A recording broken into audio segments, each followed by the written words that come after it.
Recording in progress.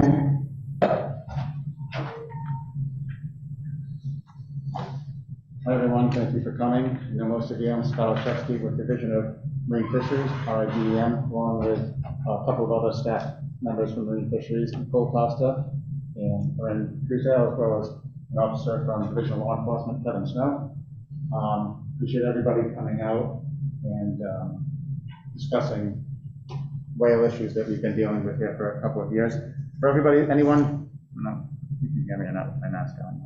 For anyone that's on Zoom, the way we'll run the meeting is if you have a question, you'll raise your hand. I'm going to go through about 8 to 10 slides that are just a summary, sort of a summary document of all the regulations that are coming up.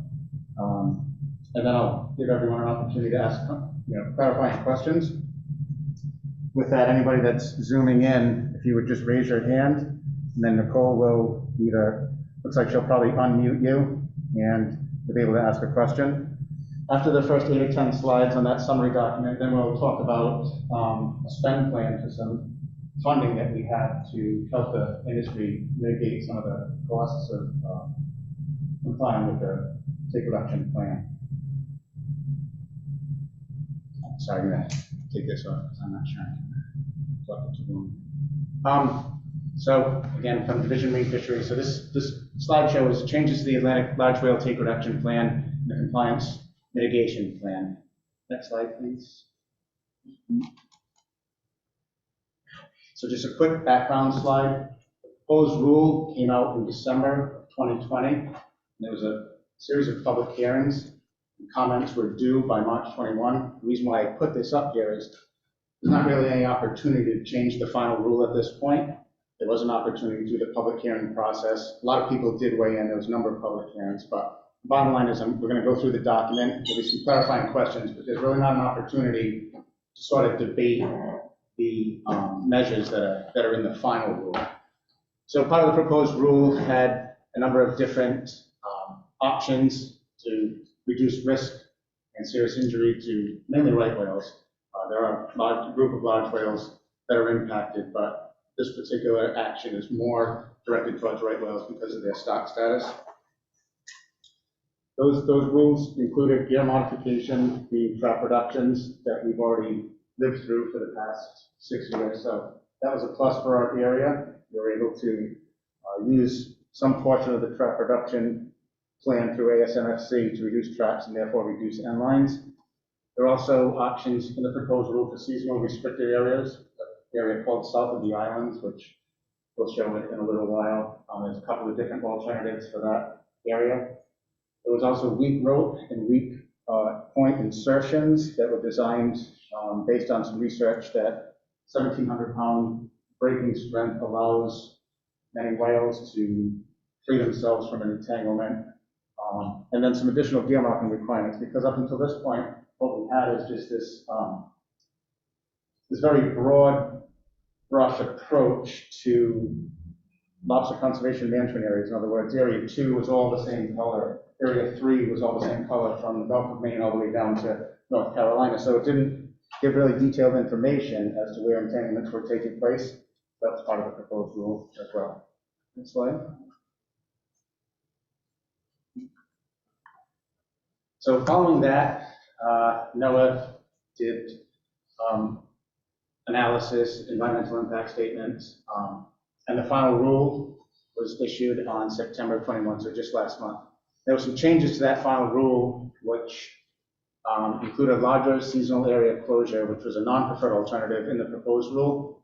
The main reason for this was that in the discussions that we had probably prior to COVID, when we initially started the team started the action, one of the main concerns that the industry had was that they didn't want a trolling up option. Right? Trolling up option reduces the number of vertical lines because as opposed to 10 or 15 knots per trawl, the more traps per trawl, the less vertical lines. The industry wasn't in favor of those measures simply for safety reasons. A lot of people have smaller vessels. They have smaller, less numbers of traps per trawl. So part of the quasi-conservation equivalency was that we would be exempt from any changes to the minimum track per trawl, but in turn, the risk reduction associated with not the increase in vertical lines, had to come from someplace. So partly it came from that closed area. There was also some issues with the closed area where a smaller area had the higher likelihood of a fencing effect, where people would take the gear out of that closed area, move it outside of the area, and then create this fence where any whales would have difficulty navigating through. So the idea was that closed area would be larger in size, less likelihood of densely fencing off the perimeter of it. So that, as well as there were a lot of concerns. The next couple of slides, I'm going to show you sort of the reason why that area changed from the preferred alternative in the proposed rule to the non-preferred. Next slide, please.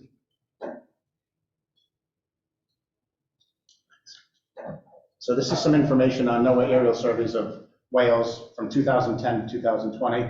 On the left is just aerial data where they're just spotting a right whale, recording it. On the right is a modeling exercise that the take reduction team went through a number of years ago. It's a co-occurrence model, and what it does is it takes this information that you have here on whales, takes all this information that you have on whales, and then overlays it with the gear information that comes out of VTRs and logbooks and such. And it creates this co-occurrence where what is the risk associated with whale aggregations and gear aggregations. And as you can see, Cape Cod Bay is one hot spot. The southern New England, mainly the south of the islands, has become an increasingly important area for right whales, and therefore a hot spot. And that's why it sort of drew the attention of having a closed area. Next slide, please. Again, a little bit more updated aerial surveys. So this is just the past 2 or 3 years. And you can see it's, besides Cape Cod Bay, the other area where these animals are aggregating is south of the islands, and that led to, next slide, please, this closure area, which was in the proposed rule as a non-preferred alternative, but became the closure area in the final rule. So as part of this, the listserv that went out, there's some information that went out with it electronically. Corinne's been preparing sort of this summary document of all this information that will be available. I'm going to put it down at Coastal Resources in Galilee, Newport State Pier, and anybody who requests this, if you want to keep a copy with you, or if you want it just electronically, it's available. So, but this is the area as you can see it. I don't have a illustration of the old closure area, but it definitely crept, quite a bit to the west, almost, south of Sakonnet, and I think it might have crept a little bit to the south as well. The old closure area was a little bit smaller and other to the east. This is a closure area that would be, although it's effective today or yesterday, it applies to the months of February, March, and April. Next slide, please. So in addition to the closure area, we talked about minimum number of traps per trawl, and as part of this conservation equivalency, LMA2 was able to stay status quo in terms of the number of traps per trawl in these given regions. This is from shore and federal waters and state waters as well. So a couple of changes to Area 3 is that, south of this line right here, there's a minimum of 45, I should say that north of that line is minimum of 45 traps per trawl, and south of it is 35 traps per trawl, and I'm not sure if anybody fishes off to the east that far, but again, efforts to reduce the number of vertical lines. Area 3 is a little bit more difficult to deal with because the vertical lines that I have some lines here before everybody leaves if you'd like to sort of take a look at some of the options that are out there. You can imagine difficult to fish stuff like that out in Area 3 and some of the offshore waters. So, we're still working on, I think, finding some appropriate line that would work. I think they have to use one end with a weak vertical line. So, work in progress, to say the least. Next slide, please. So, I had mentioned The feedback that I had from the industry last year was that most of the guys wanted to go with full week vertical lines. They didn't want to deal with sleeves or inserts or splices, but that doesn't mean they're not still available to use if people choose. These are some of the examples that have been certified by NOAA, as well as the lines that you see up there on the table. So there's a couple of different splices that work, that break within that 1,700 pounds. These would have to be inserted every 60 feet. This is also a new weak link that's been developed and tested. Seems to go through the hauler quite well. For anybody that's interested, there's a NOAA gear technician named Rob Martin. Some of you guys might know him, just out of Plymouth.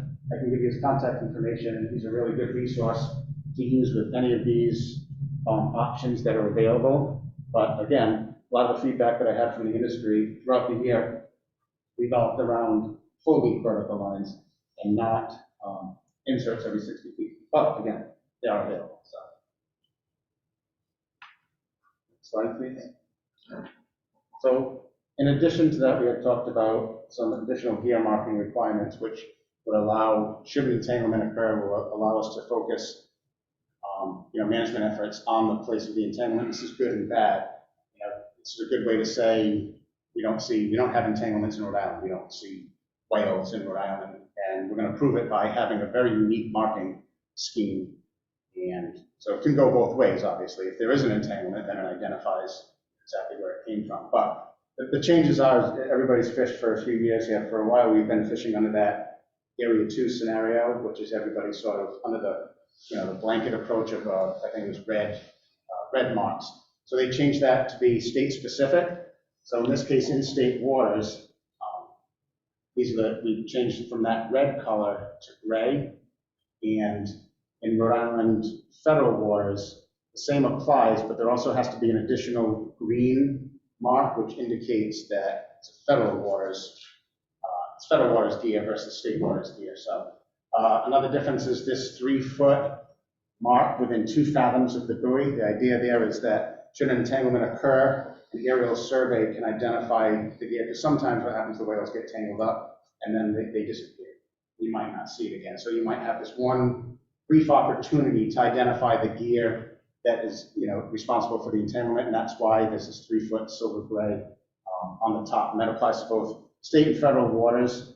One of the things that was of concern was that if you moved from state to federal waters, you had to have either additional end lines or you had to somehow remove the green mark. But that has been, states have been granted an exemption, so we're allowing federally permitted fishermen to sort of fish inside and outside of state waters without modifying that buoy line, the marking requirement from the additional green mark, which is right there, to just the silver and gray, which is in my mind is kind of a win.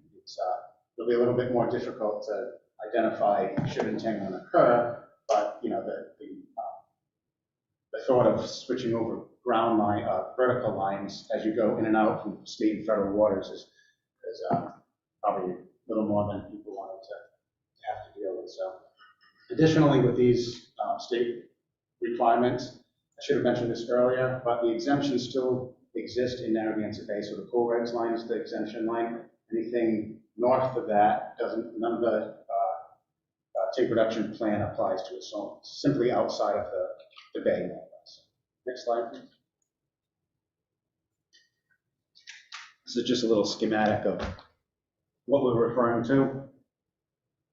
So for instance, in Rhode Island federal, so everybody, both state and federal, have these gray as the Rhode Island color. And I didn't choose it. It was handed off to us. So this is that 3-foot mark that's within 2 fathoms of the buoy, in case, so that it can be spotted visually. In addition to this, if you're a federal waters fisherman, you need to add this green mark along with that gray mark.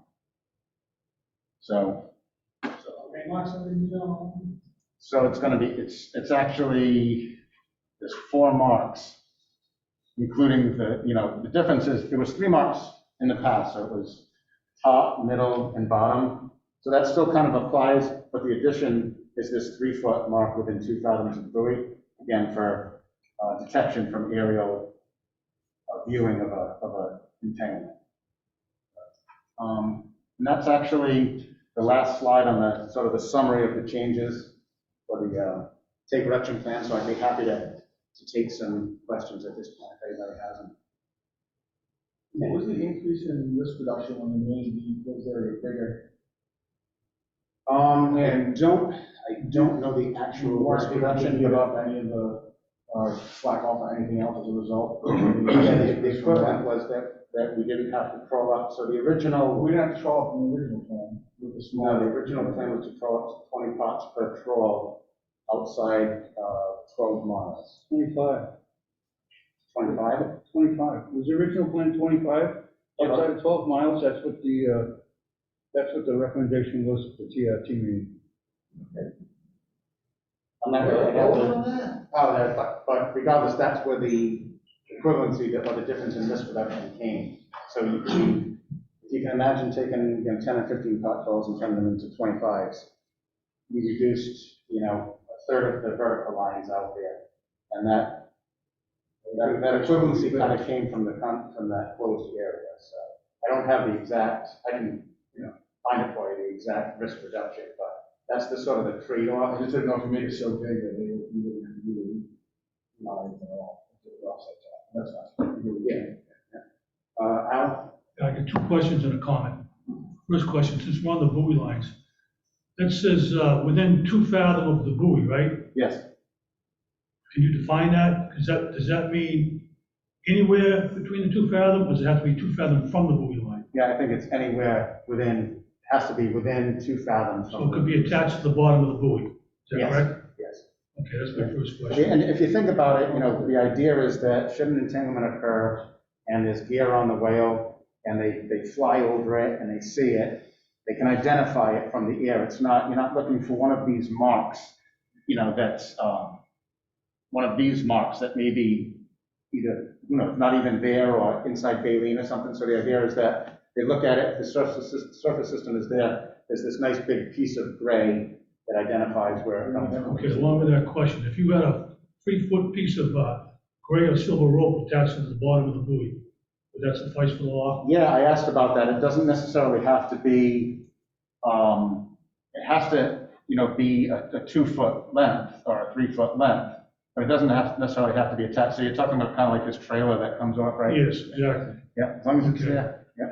My other question is, the closed area, is there any mechanism in place to alter that if need be? In other words, if the whales shift in their habitat where they're located, or seasonal time, or whatever, can they shrink it, expand it? Is there any time frame set for that, or is this blocked in for a certain period of time, this area? Well, I would say that federal rulemaking process is not immediate, other than something like emergency regulations. But the take reduction team meets yearly, and they'll probably be meeting even more frequently than that now because of all the issues with this population. So I'm assuming that those aerial surveys that you saw that are identifying these hotspots will continue to go on. And then at some point, if the whales have moved for, environmental reasons or food sources, and they no longer aggregate south of the islands, our TRT members from this state and sure from other regions would identify that and then ask for an amended rule or to address the, take reduction plan. There'd have to be sufficient evidence, but I think, there is that opportunity for the box to, the closure area to shrink or expand depending on what the population of the stock does in that So area. there's no sunset clause in this? There's no sunset clause right now. Okay. So it's not like dynamic management, right? And that's the problem we had with that in the past was it's a really good approach. If you see the whales, the problem is again, the federal rulemaking and having to get gear out of an area and within 2 weeks it becomes problematic and that the NOAA Fisheries doesn't see it as a viable option. So it's more of a lengthy closure that encompasses the time that we see whales in the area. Okay, the comment I wanted to make is, this 1,700-pound red breakaway stuff, Yes. when it first came out, I was testing it for Mass Lobster Association. I did quite a few ins with it, and it's synchro. Yeah. And I found that any time a hard bottom you're fishing on, even though the bottom 25% can be float roll, it still sinks to the bottom and shakes right off. Every single one I had chafed off. So I made a recommendation to them that they should try to approach and get some float rope, and to this day, I've never heard back. They did not. The Massachusetts guys, I think that's what, they were all given back beginning of the season.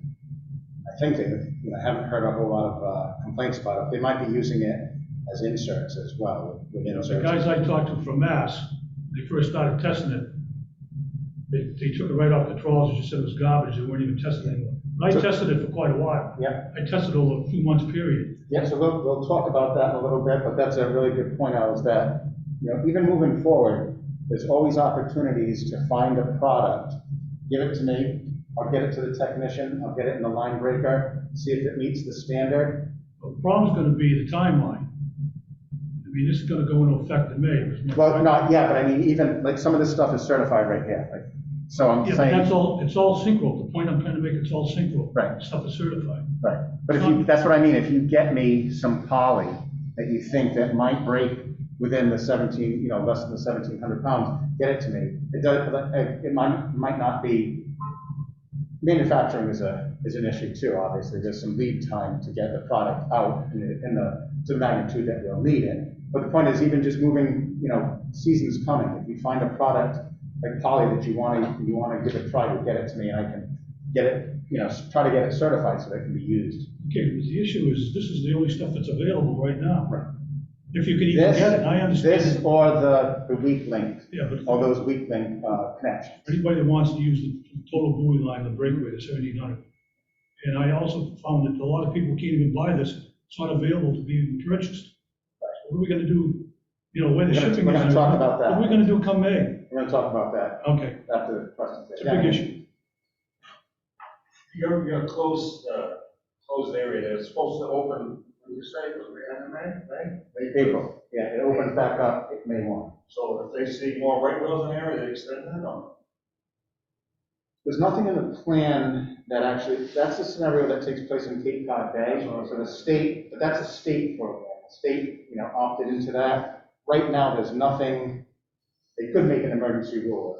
If all of a sudden May, there's still 200 or 300 animals there, I'm sure through an emergency action, on the, immediately address the problem. It wouldn't be part of the long-term plan. But yes, I'm sure that if that was the case. And this is all about right wheels, like if say there's humpbacks in there, they're not gonna extend the humpbacks, is this all about right wheels? Well, humpbacks don't necessarily aggregate like that, but 3 species are fins, humpbacks, and right whales. But right whales are the main concern because of their stock status.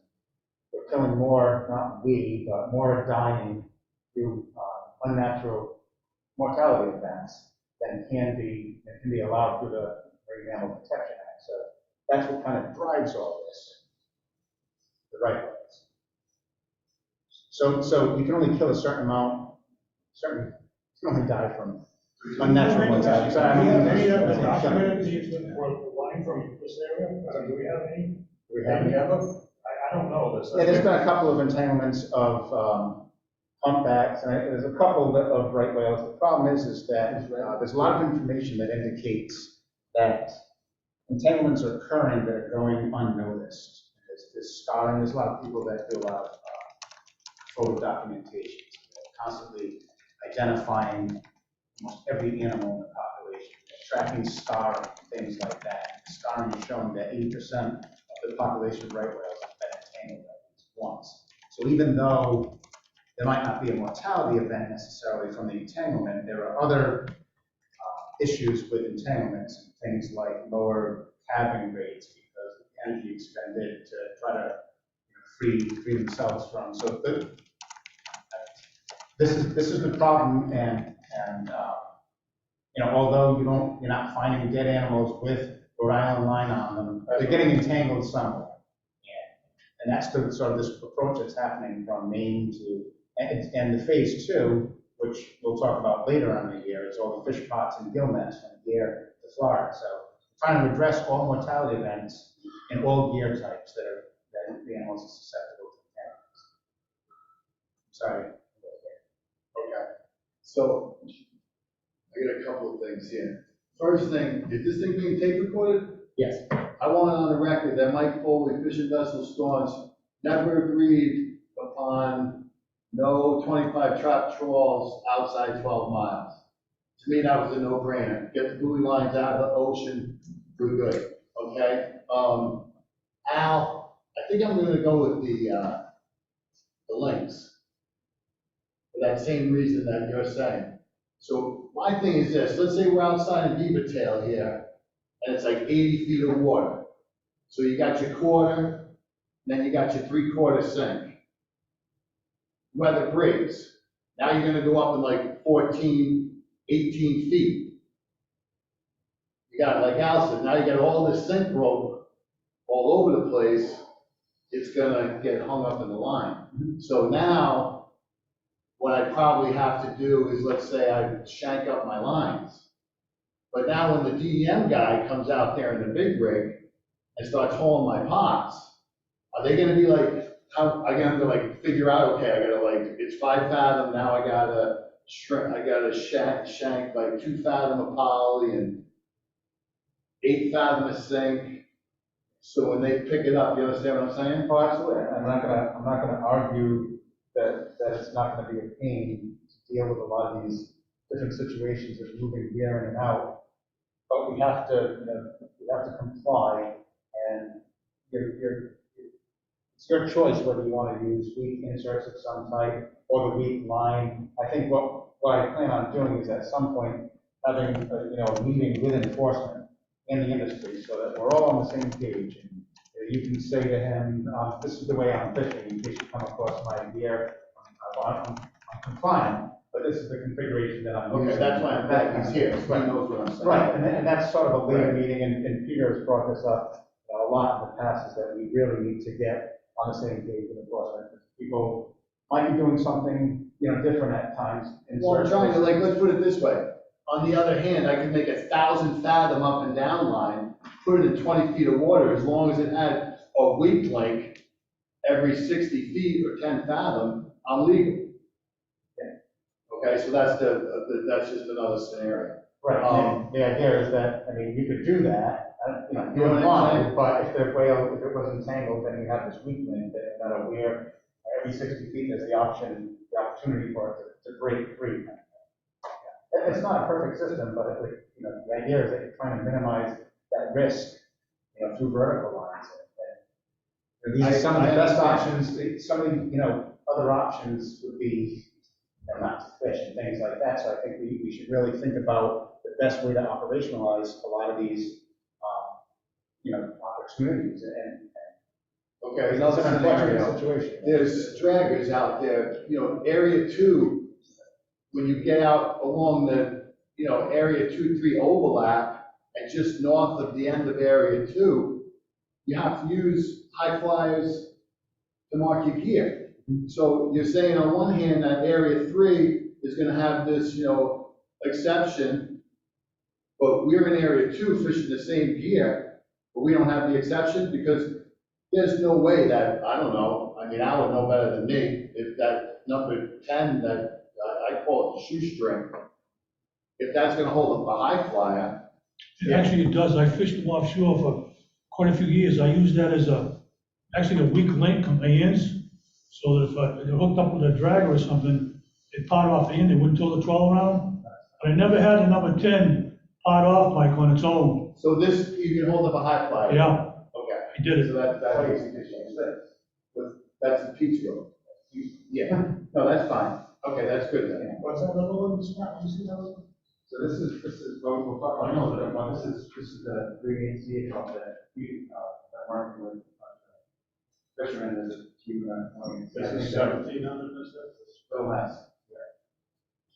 Scott, can I just say, the answer to your problem is exactly what Al was talking about. If they made line like this, that didn't sink, it broke under the 1,700 pounds, then we could run that down to that, to do what you're doing. You could shank it up all you wanted, and we wouldn't have to be concerned because you'd have the breakaway. But I want to keep moving on what I was, my thing, okay?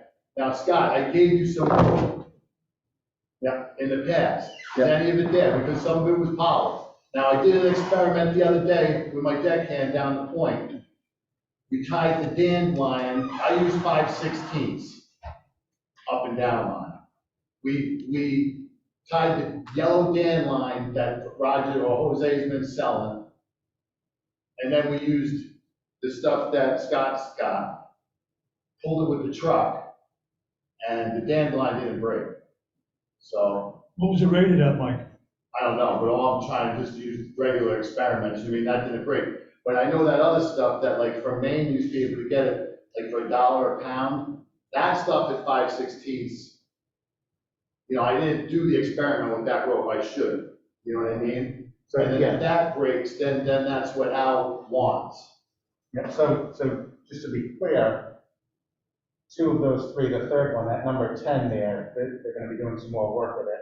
Hopes that it will be certified. I'm assuming that if the 3/8 stuff is certified, that would be as well. But the problem with like the lines that you gave me, which is finding some 5/16, it has to be identifiable and enforceable. So that's why it's being certified, so that when an enforcement officer comes, he's gonna know that's either the red line, that's either the stuff with the grade tracer. So you just can't, you're just not gonna allow this random line that, you know, you get breaks. If you have it in a line of gate, But if you it had has to something- make the grade, the yellow, I don't- there was stuff that was black and green.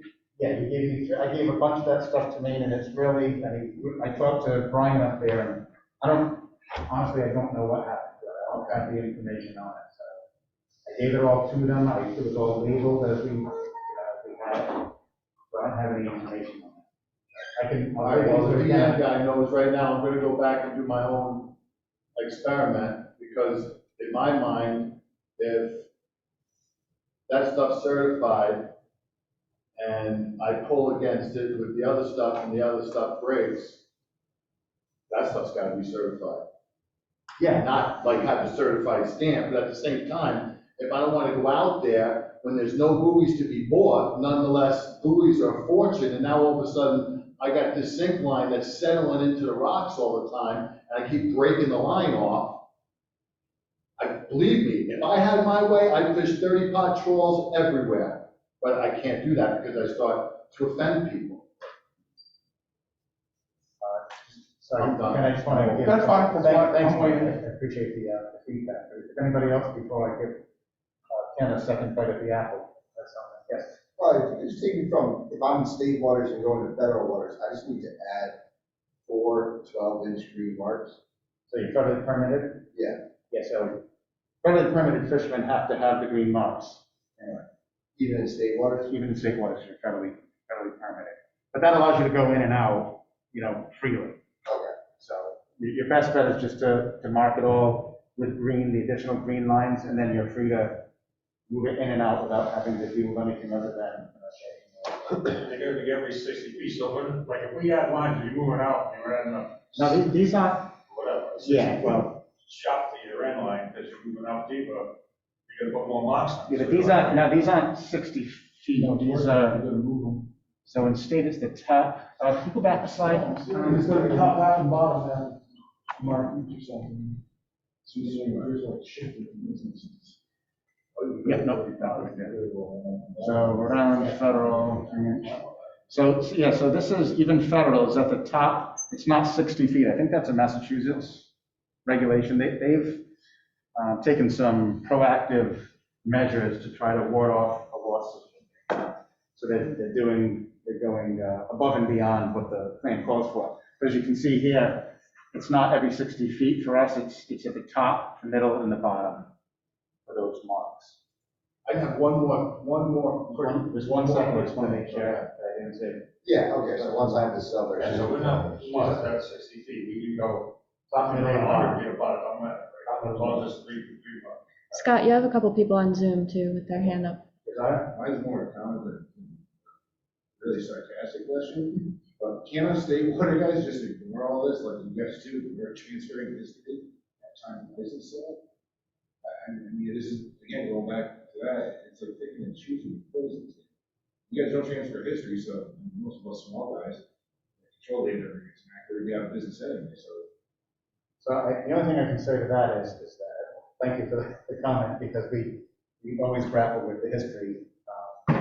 situations, but, this works off of lobster trap allocations, which is a quasi. Yes, I know, trust me, I know all about it. I go back to the So- days with Ray Alley on Betsy, when this all started.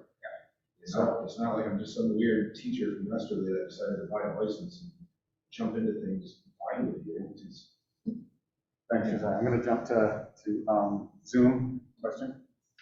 All right, we have Greg Mataronis first. Greg, I'm gonna ask you to unmute. Yeah, thank you. So this is the first I've heard that explanation about the closed area expansion because why it came to be in lieu of trolling up. And if that's actually the case, pretty disappointed. As Mike said, trolling up is a much better option than going with this much expanded closed area. When the draft final rule came out in February and we were asked to give input, the original South Islands closure was there and it was roughly 1/3 the size it is now.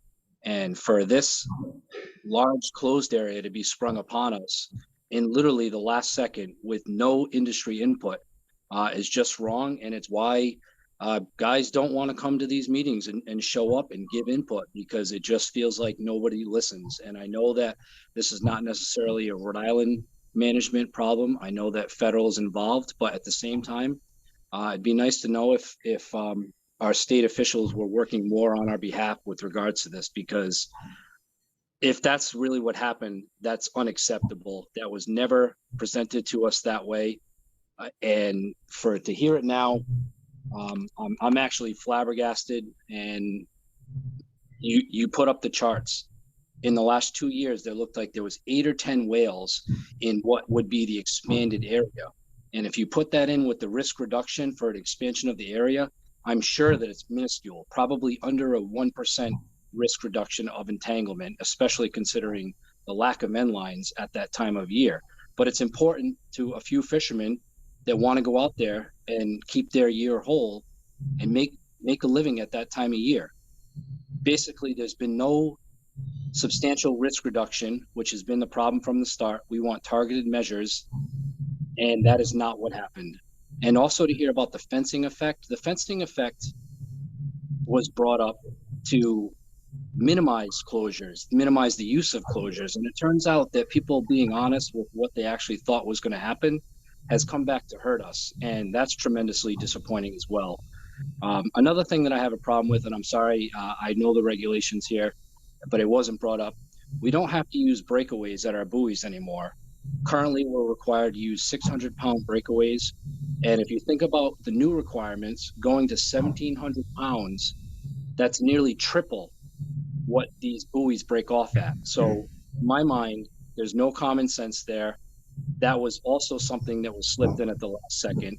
And my thought is that should be re-implemented, because once these manufacturers stop making those things, then that's it. I think that most guys like them. I'm speaking for myself, but I think most guys like them. You can use them as swivels. If you get hit by a ship, you lose just the buoy. You don't lose a chunk of your end line. And to see this massive regression that could possibly hurt the industry later on, because you don't know if a breakaway works. That's the beauty of them. They could be working all the time, but we don't know. And at the buoy I'm talking about. And I just feel like the state should be working on our behalf to have that re-implemented. And going forward in phase 2, for gill nets and other trap pots, those buoy breakaways should not be eliminated. That was a stupid, silly thing to do, and it was also something snuck in there at the last hour. Thanks. Thanks, Greg, for your feedback. So I'll try to answer some of the questions there. Just to be clear, there was no dialogue back and forth between NOAA Fisheries and state officials prior to the final rule that stated you guys don't want to troll up, so in lieu of that, you're going to get a larger closure. That was something that was developed internally and probably down in DC, to be honest with you. And it was never really stated that, even discussions following, it was never stated that the conservation equivalency of trolling up is the reason why. The statement was made by the agency that due to other different states' conservation equivalencies, that's the risk reduction had to come from someplace else. I think there were other factors at play as well that increased the site, that went to the non-preferred alternative for the season closure, and those are other parties that are at the table for the take reduction team. I'm trying to think of what the second one was, but the third one with regards to the weak link at the buoy system, it wasn't just decided that it was a worthless measure. What happened is they evaluated the people that do all the disentanglements, evaluated all their information that they have during these events, and they found virtually or a very low amount of entanglements where the buoy was actually still part of the entanglement. And it was an indication that the buoy had no part of the entanglement, and therefore the weak link at the buoy was not needed. Now, I think it's the other slide, Nicole. If you go down a couple more, I think it's the very last one, maybe. Oh, no, that's it. I'm sorry. Yeah, see, if you're looking on the screen, so the second box below changes, the 2021 rule removes the requirement for a weak link, although they may still be used voluntarily. So, Greg asked if he could respond. yes, please.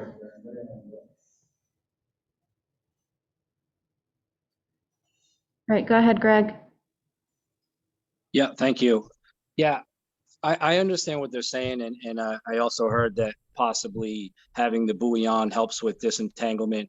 But if you're gonna entangle more whales by the lack of use of these devices, it really is a step in the wrong direction. It doesn't make any sense. And then with regards to your other point, the fact that nobody had input and this was just came from DC, somebody needs to look into that and see why the public was not given input. This has been a 3-year process with public input most of the way. I will say some of this stuff has crept up along it, and it's been unfair in my opinion. And the ultimate culmination of that is what just happened. But if that's the case, that this was just inserted at the last second, I'm sure that there were backdoor people talking, you know, the NGOs, this is what they do. They are 100% focused, full-time jobs on this stuff. Then I would say that I don't know if there's some legal avenue to say the public process was not followed, but we were given preferred alternatives, non-preferred alternatives. I just pulled it up on my phone. February 2nd, we were presented with the original South Island's closed area, and it was not what was there. And we never saw that until September 1st when it came out. And it sure seems like a lack of public process, which is the exact opposite of what this is supposed to be. Thanks, Greg. But, you know, I would just, you know, counter with the fact that there was 3 months worth of opportunity to comment on the proposed rule, which included both the preferred and the non-preferred alternatives for seasonal closures. So there was plenty of opportunity for the public to comment. Now, what, you know, the agency does with those comments is in their hands, but it is proper public process. And there was adequate opportunity, I think, for plenty of public input. I want to just get through the queue and the online. Is there someone else with a question? Yep, next we're gonna go to Brian. Yeah, hello, good evening, everybody. Sorry for my lack of in-person participation using the Zoom option here tonight. I wanted to agree absolutely while we're being recorded with a lot of Greg's statements. He's been an active TRT member. He knows more definitions than any of our other industry members. You know, I'm still trying to learn them. I'm sure the participants that are in the room listening are getting educated on the process also. The introduction of this larger closed area, while I know it is now unfortunately set in stone, was obviously a backdoor deal somewhere. Whether it was in Washington, whether it was from lack of representation for Rhode Island's industry, we just went through with our Fisherman Advisory Board, we just went through the last thing of bottom of the ninth. implementation of a regulation or an area that's, going to cost the industry a lot of money. I also, like Mike had stated earlier, I would go up to 30 pot trawls immediately tomorrow if it was able to diminish the closed area that we had or that we are now absorbing. We have not, or we were never given the option to change something else to minimize the closed area back to its original South Island closed area. The fact that it was added to by 2/3% does need to be investigated. As Greg said, it was an unfair bottom of the night, adoption of a non-preferred option by the industry. So I've spoken to that enough. I hope everybody understands that. While we're again being recorded and while we do have some DEM police representation, would like just a tiny bit more clarity on the marking of the buoy lines. A lot of individuals in our industry will use a spray paint for a marking on their up and down lines. This is extremely visible. It's a working, functioning mark in your up and down line. It meets the compliance standards, but as your up and down line later in the season might get a little bit dirty, might have some grass on it, even if it's minimal, those fadings, the fading of those marks might exist. And just again, while we're being recorded, I would like to have some discretion on the from our DEM police who, like Mike had said, are going to be out there, yanking ends and checking compliance. So that was a big part of my misunderstanding of the markings, how they needed to be marked to satisfy an enforcement level. So that would overall be my question for an answer, please. Thank you. I have other comments for other parts of this meeting later, but I would just like to address that one question, whether it's from Scott or whether it's from the actual DEM itself. Thank you.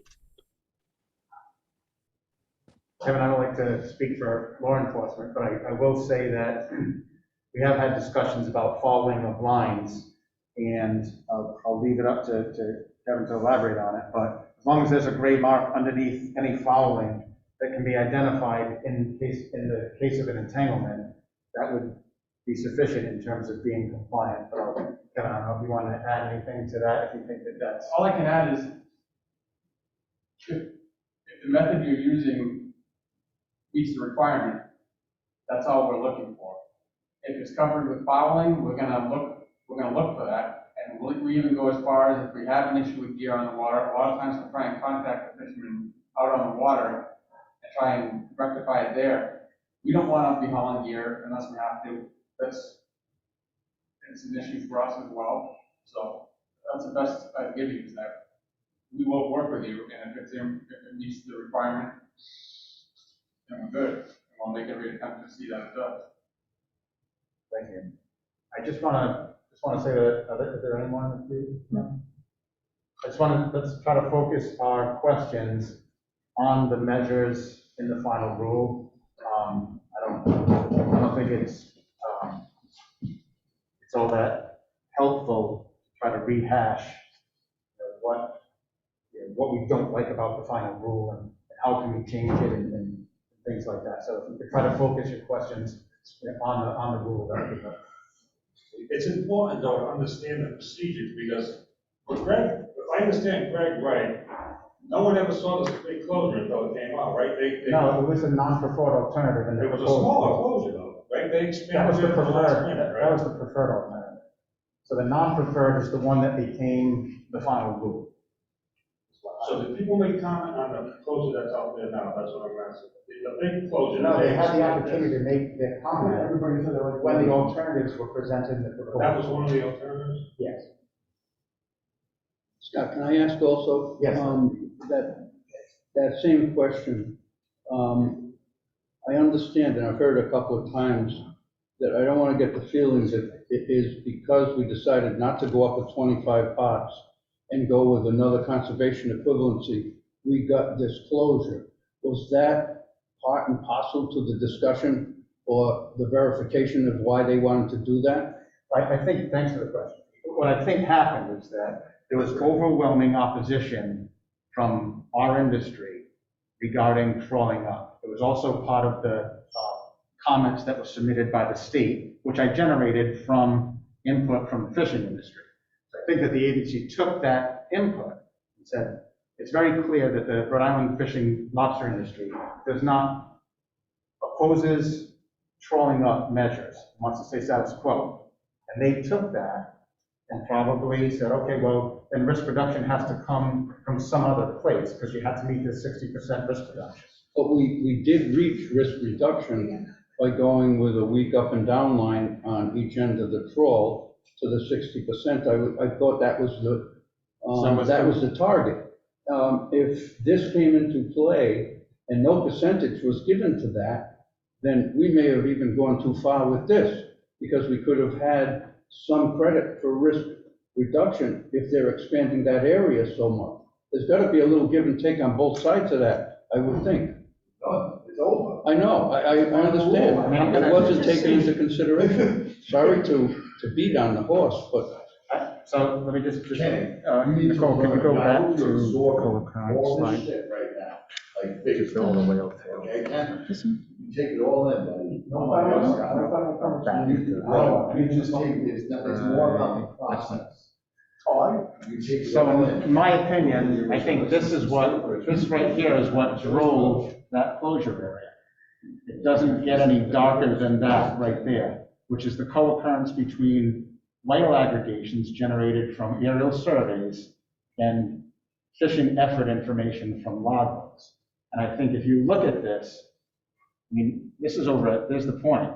So it's not difficult for me to understand that they would have taken this action and created a box that encompassed the highest area of co-occurrence. Well, it doesn't look like it, Scott. When you see the whale tails supposedly from what actually was observed, it's much lighter than that dark area below Narragansett Bay indicates in our area. The real dark area is farther out past the islands where that actually lightens up. How do you justify that? I'm not you, but that's just my eyes seeing the difference. I'm just stating my opinion of where the non-preferred alternative, how it morphed into the preferred or the closure area of the final vote. Ken? I have two ideas building on stuff people said about not getting hung up. This kind of plays back into why I asked about what we gained in risk reduction, because I think it would be advantageous if we could have 1/3 full strength floating line at the bottom, not 25%. 25% is small. Are we allowed to have 50% floating line? You can have floating line 50%. everywhere but on the surface. Okay. But 75% of your vertical line has to break below. No, I get that. I'm just saying, I And it think has to be certified. So that's why I was asking if, with the risk reduction we gained, if we could maybe gain a little bit of our full strength line. Again, And, this is a final rule that is. well, that's fine. Yes, I mean. But they're gonna keep bidding it could going be forward, right? A topic for discussions in the future. So another idea that people are mentioning they would want to trawl up. I don't see why, if I wanted to fish 20s where it's 10, and I have half the end lines, why can't I have one weekend line like every 3? Because I reduce my risk another way. Like a personal equivalent. Yeah, it's not personal stuff like. Yeah. I mean, these are proposals, but these are comments, unfortunately, that should have been made during the comment. Yeah, well, Not after this the- also the came rule. up, and you told people were pretty strongly against crawling up. Well, that was when closure was presented a lot differently. So it's all on how you presented it. If they had presented it with this is the preferred option, the comments would have been totally Oh, different. absolutely. I mean, everybody looked at the non-preferred and said, oh, no. Yeah, It's the so like non-preferred. that, But so like when you. somewhere yeah. in the mix, it turned into the. But, yeah, I think it punishes people who are fishing longer trawls, because you make it, we have reduced fish. Are there any other questions? Greg has his hand up again. Greg?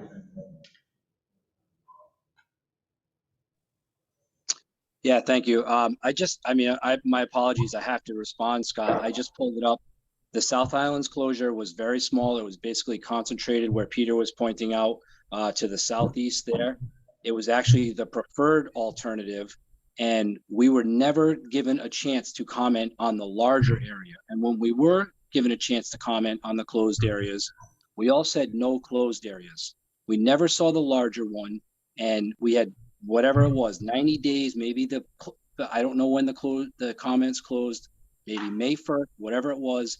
That's when the folks down in Silver Springs or wherever they're working from home these days, that's when they started to formulate this larger closed area. For you to say that we should have commented on that is false. We did comment on it. It was a preferred alternative. We said no closed areas, and then this large one magically appeared some point over the summer, unbeknownst to us, and was presented as a final rule September 1st. And I apologize. I feel like this is the forum to say this because we're generally not given a whole lot of chances like this to talk to our state officials in a public forum with regards to things like this. So I would like to say that maybe this needs to happen more often, but we have a big one coming up here again with phase 2. And this is what's on our mind. And we would like to let you know it when and wherever possible. That's all.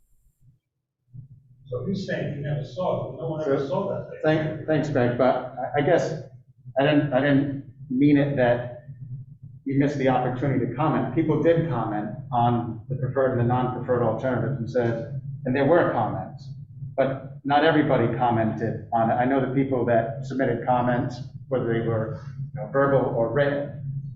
My point was simply that there was an opportunity, a 3-month-long opportunity, when the proposed rule came out for comments from the industry, and whether some individuals did comment, but there wasn't a lot of comments that were submitted. I'm not saying that's why things went in a different direction, merely saying that there was an opportunity to comment. Thanks.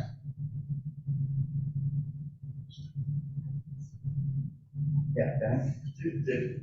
Was that presented to Pete? Did you ever see that big? No, I was on the TRT. I went to all the meetings, etc. That was never brought up, and it's astounding that it's there now without So is that real legal for knowledge. them to do something you don't even get a chance to comment on? I know you're saying they comment on, it's like apples and oranges. You comment on something this big or this big, and it makes a big difference. Yeah, I mean, that was, there were 2 alternatives to comment on, 3 alternatives. No action, a preferred alternative, which is the smaller box, and then the non-preferred, the larger box. So they saw this, everyone saw this. The larger box. I don't want to say that I know the exact coordinates of the non-preferred alternative, but I'm not sure if they could, I don't think they could, change the box during the rulemaking process. And I want to make a statement. You're not going to like it. This is exactly what took place with the wind farms. We went to every single meeting there was, we wanted transit lanes in the wind farms. It was going to be so dangerous.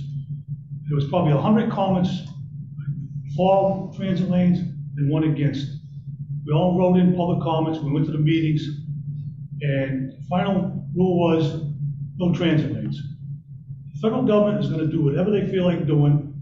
You have public hearings like this, public meetings, it's for a show. It doesn't mean shit as far as I'm concerned. Same thing is taking place here. That's why NOAA put this large area in, because they wanted it. It didn't matter what anybody else said. That's the bottom line. You could have 100 meetings with 1,000 different people in it, everybody saying it against it. Doesn't matter. They're going to do what they want to do. That's the way it's been. That's the way it's going to be. Reality's got to set into people. Like Mike and I had this discussion about the wind farms. Mike said, just tell them we don't want them. That was a done deal before they even brought it up. So there's certain things you can fight, certain things you can't fight. This is a final rule. This is a waste of time. I mean, explaining what the rule is going to be is good, but you're not going to change it. Every comment in the world, public comment, is not going to change it. It's as simple as that. The final rule remains too, though. I'll think of that injunction. Because I'm wondering if there's a legal avenue for us to say, no one ever saw this one, was able to comment. We're going to do There's soon, no Noah. legal avenue for us for the past 30 years The problem is, we don't dig into our pockets and hire somebody to represent us. I've been saying it since I started lobstering. The lobster We gotta chef's hire gonna be out. somebody Excuse to the lobster chef. represent us. No, we need a lawyer to represent. Mike, I'm gonna disagree with you, because we had one of the best lawyers around, Marissa on the FAB, right? Fishery Advisory Panel. Yeah. And Brian was on it, Greg was on it, a bunch of guys were on it. They fought hard and long to get transit lanes put in. When the final rule came out, with no transit lanes, the Coast Guard, we had another meeting, in fact, I think Denny might have been there, in Newport. They had a district commander from up here in Boston come down and speak to us. And the final rule was, in their opinion, you didn't need transit lanes. Everybody in the industry, there were hundreds of comments in there, how dangerous it's gonna be without transit lanes. It didn't amount to shit, I'm telling you. They did what they wanted to do. Well, then we all need to write to our state rep. There are options for the industry, that's what Maine did. Maine has they're part of a larger union, so it wasn't the state necessarily that filed suit. Right. But it was part of a lawsuit, Watchman's union. And what was granted was $3 million like the windmills did. Now the windmills can get all the wheels they want, you can transport. The NGOs got paid $3 million to say that the windmills weren't gonna be dangerous to right wheels. I appreciate that. I know. So, Let's try to. I know, Scott, focus back, listen, Scott, we understand. No, I'm trying to keep everything going, but I know you guys wanna you discuss feel like it. you've been bamboozled over here, once again, you know what I mean? Right, You know? and I agree, My frustration is amongst us, you know what I mean? My frustration isn't with you, it's with us, you know what I mean? There's been a lot of frustrating things that have gone on over the years. So, You have unless, Brian on the Zoom again. Brian? Unmuting there. Yeah, hello again. Nobody's gonna like, or nobody behind the table is gonna like my comment also. I just feel like I had to participate after not being in the room, agreeing with everybody. You know, I know you and I talked earlier, Scott, and we said we were not gonna try and discuss this final rule, but some of the valid points that have been brought up are absolutely excellent. You know, I participated in the process, and you know, you're using the excuse that we had no public input and no public comments. I mean, in my mind, if one person gave a public comment about the preferred option, then this industry was in 100% favor of it. If one industry person said it. If two people said use the non-preferred, or one person said use the non-preferred, one person said use the preferred, then we're 50-50. So to hide behind the lack of public comment, which I know there were 8 comments, we were at a meeting and it was like 7-1 about the trawling up issue, being, you know, possibly mitigating to this larger closed area. You know, you can't dismiss the lack of public comment on that. You know, like I said, if one person made a comment, then that's what the industry's comment was going forward. You know, I apologize. You know, I know we said we weren't going to go down this road, but it's important enough. And to the group of the people, and agreeing with Mike wholeheartedly, oh, you know, you want to challenge it, open your pockets. Mine are open. You know, there has to be, it's not like Al said, like you're going to be fighting Noah. We can't rely on our state to defend us, but you can hopefully find an attorney and the judge that would intervene on this larger closed area, being the non-preferred option. Everybody that's spoken is looking at the same graphs. There's 8 or 10 whales in, you know, sightings even in this non-preferred option area versus thousands of sightings in the preferred option area. So it's all bullshit, pardon my French. I just had to voice that as, you know, being unanimous with the room also. Thank you. Again, I'll have comments future on in the meeting. Thanks, Brian. So,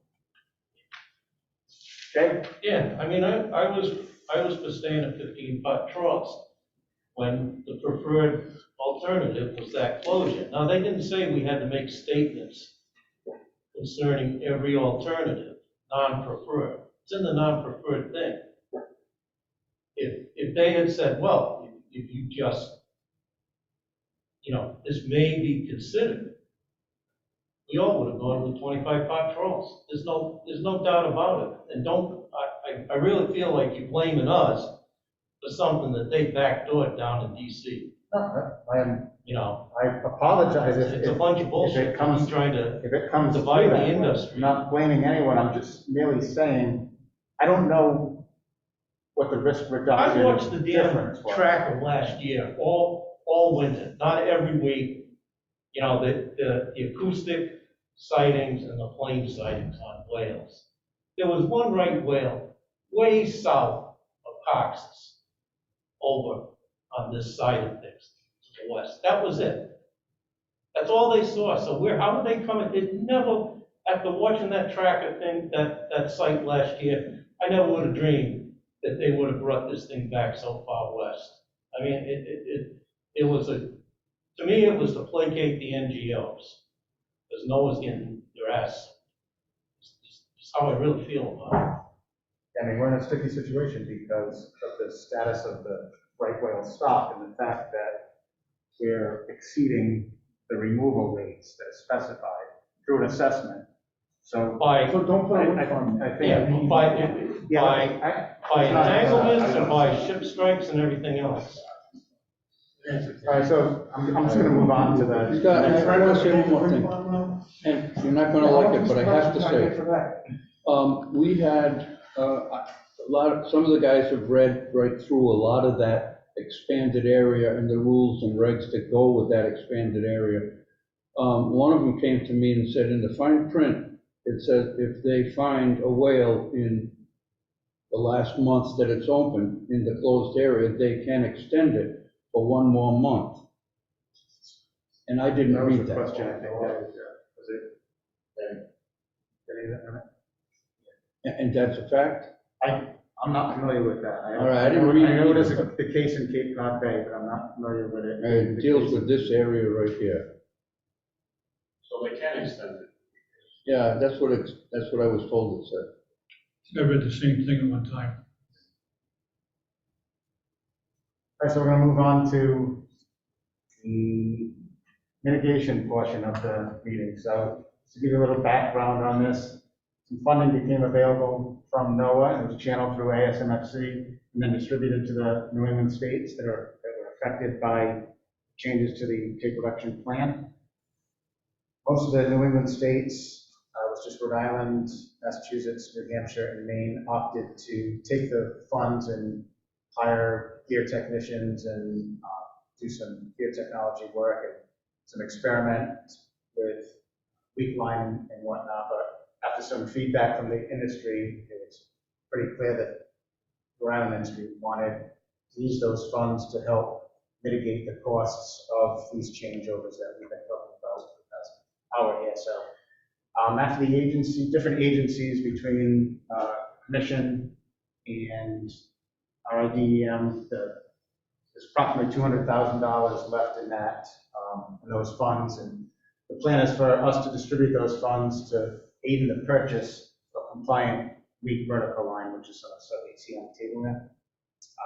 So then, really, the questions that we have for you is it's kind of like a spend plan similar to the CARES Act. Right? You have a bunch of money, and you have to devise a system of how you distribute that money out to the affected industry. So we're looking for some feedback on that. So if you could get the next slide for me. So there are some options that I wanted some feedback from the group on. Obviously, one of the metrics should be that we have to have a launch pad application, obviously. And then what I'm looking for feedback on is some type of activity standard, whether or not you think that, so you have a lot of trap allocations, but people haven't been actively fishing them, but those allocations aren't going anywhere. So the question would be is how do we want to address those? Do we want to sort of save funds for people that are actively fishing? And then what should that activity standard be? Should it be landings based? Should it be trap supported? How many years more or less? Do we want to look at the last year, last 2 years, landings at some level in the past 3 years? Obviously, all these things, the trying to accommodate the actively fishing, active participants with the available money so that you can do your best to try to make them whole, more or less, by funding all the vertical lines that are needed for an individual operation. So, I don't know, I think we'll just kind of go through this slide here and then get some feedback. We'll leave it up and then we can kind of look at it. So what we're thinking of, getting some feedback from you on the activity standard, and then using either traps reported fished versus allocations, because there's some difference there. Some people don't fish their full allocation for a whole number of reasons. Landing threshold, I'd like to get some feedback, but it's a little bit, when I say landing threshold, I mean something, I was thinking something, or we were thinking something small over a period of time, not in terms of somebody landing. I have the feeling that people fish in different, more productive areas at different levels, and although they might have the same allocations, their landings could vary, different greatly. So the thought here was like, do we want to have something you have to have at least landed lobster, the past 3 years, each year for the past 3 years, or something else we want feedback on. And then one of the things that Corinne and I were working on is, so there'll be an application process, similar to the CARES Act. The application process will allow anyone who wants to apply for the funding, submit an application. And the question we have here is, do we want to, on that application, have the fishermen actually tell us, so we're missing some data elements that we need, mainly numbers of traps per troll. We don't have that information from logbooks and things like that. So one option would be is to have the fisherman or the applicant supply that information to us and then work through our available funds based on the information that's generated from the fishermen. So somebody gives me information, gives us information that says I fish 400 traps, I fish 15 pot trawls, and I fish in 100 feet of water, and my end lines are, 150 feet or whatever it may be, and we generate sort of the amount of line that we can get from that information. So that's one option. The second one would be to use the vertical line modeling, the vertical line model exercise that we had for one of the early co-occurrence exercise that we had with the take reduction team.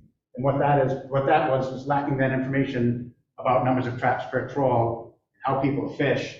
We had this binning option that you can see here, where I sort of based the number of traps per trawl on somebody's trap allocation. I made some assumptions that if you're fishing, if your allocation is less than 50 traps, you're probably fishing singles, and so on and so forth. 50 to 100, you might be fishing 5 pot trawls, and the associated number of end lines, and anything over an allocation over 250. Now, I know it's not perfect. I know a lot of people fish somewhere between 10 and 15 traps, but these are the options that I'm throwing out there to get some feedback from you on what you think would be sort of the best method of identifying the amount of vertical line that the industry needs as a whole, and then how it gets distributed out, by allocation. Let's stop the questions there. Al? I got a question about the funding before we get into the inlines. Yeah. Came from NOAA, went to ASMFC, and came to Rhode Island DEM. Everybody's taking their cut for administrative fees. Any idea what it started out at, what ASMFC took, and then what Rhode Island DEM is taking? I don't have the actual values, but the original value was 250,000, and we didn't have a choice of just getting it directly from NOAA. The program was set up so that it was funneled through ASMFC and then distributed out to the states. So what did the state get initially? 250. And what are you taking for administrative fees? I think we only took, between 10 and 15,000 for the state. Now, the reason for that is that the idea is that we would take the money after we develop some scenario of how we distribute the funds, and that's to buy this line that's compliant, right? So you have this particular line that was accepted, we have a manufacturer that can produce it. So the idea was that we would get all the lines. So the company, the manufacturer, doesn't want every individual going up there with a voucher and saying, hey, Scott said that I can get 3 coils of line. So we're gonna have to purchase all the line. And then Corinne or myself or someone is gonna have to meet you, each Fisher, as you guys come, and give you what you. So your administration fees, So there's all this work that we're doing on that is coming out of, we're taking some of a portion of that funding. is that administration fee gonna continue as you're doing a application process and so forth? No, that's it. Done. You've already, well, another comment is, before you go ahead and order all this rope, you gotta look in a float rope, because that's all sink rope.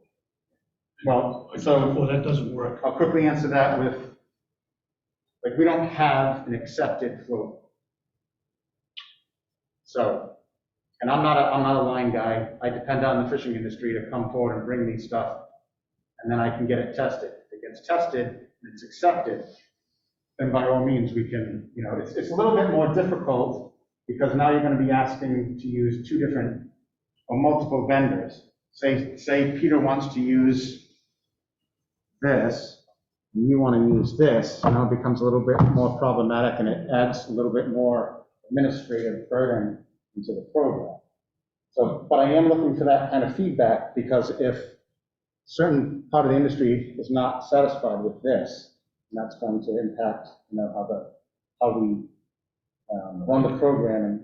And I told you before, I tested it for months. I did it as a research project for Mass Lobsterman. The sink line, 1,700-pound sink line, the red stuff, I got coils of it right now. It does not work. It goes to the bottom, takes right off. It's ridiculous. I lost every one of the ends I put out, I ended up losing. So what's the sense of going down that road? And I'm telling you, I did it already. It doesn't work. Al, let me just say, the only other option, and I'm with you, because I got that, I tried the Candy Cane line, I tried just regular 3/8 and 7/16 that I used, and a lot of it wrapped around the first trap and started to chafe off the same way. It all came up like a caterpillar. The only other option that is available on the market right now that's manufactured is those freaking sleeves. Well, That's the only other one to keep the line up off the bottom. Those series of splices that were up What's on that? the screen are also can be The used. rings. The idea The is that we rings were too. taking the money that was given to us, I forgot that. and That we're was gonna good. try to help the industry become compliant. Can't you pursue the avenue of having some float rope manufactured? I mean, they're gonna have to manufacture the sink rope. We're not going down the avenue of float rope. Because the majority of the fishermen already stated, Well, that's why I they want depend to use on, total I depend on the breakaway. fishing industry to bring that line forward to me. Say, hey, here's some. I did. here's some It stuff. might not exist, it might have. Right, it might not exist. Now, a splice is a breakaway? Yeah. Or is it the splice of that red line? So you That can Al's put a talking short about? piece of that. Right. Yeah, you can put that. Any of these splices every 60 feet will equal a full. How long does the weak portion have to be? I don't know. It only shows one end. 2 feet. One end? Well, each weak section is gonna be 2 of these fastened, you know what I mean? Each end is fastened to the non-weak line. So how long does the weak section have to be in the middle? These are inserts. Oh, that, So yeah, every it's 60 inserts. Yeah, this is like a sleeve. That has to be done every 60 feet. This is Yeah, a but, sleeve. okay, Is but, that so red when you, line? go back to Is the that. splice the breakaway or the red line the breakaway? The red line is the breakaway. So red line is the 1,700 pound. Okay. Yeah, so, but it's only a short section. I'm just asking how long it has to be. There's no requirement because it's gonna break, I would think, regardless if Yeah, it's that's 2 fine. feet I or. don't, just checking. Yeah. Now, Scott, can you use the shoestring as a breakaway, as a weak link? If you I did like a don't- square knot with the hard rings? You mean this stuff right here? Number 10, wouldn't the, Yeah, and I would say yes, but not until it's certified by NOAA that it breaks below 1,700, which I'm assuming that it does. But it hasn't been certified like these other lines. have. Scott, you did all those tests, didn't you? I gave, yeah, Mike, you could use that other line with the gray in it, if that's what you're asking. As a weak link? Yeah, as a weak link. so one of the other things, That does one of the other things I do want to point out about this stuff that's been accepted is it has this gray tracer going through it. Right.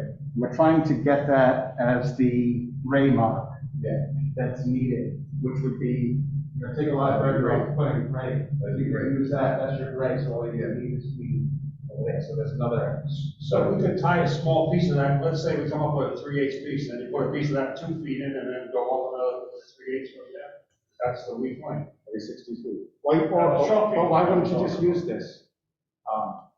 Because you want the float rope, you mean? Yeah. Bottom is. Could you do that, Scott? Yeah. Legal? Yeah. Yeah, or you can. Yes, this is acceptable, so you can, splice this in. I'm not sure how you, splice braid to restand, but I don't know how you would do About it, that red other than stuff, using right? a That knot. red stuff, we take a short piece. It's got lead in you it. can touch just a short piece. Yeah, no, that's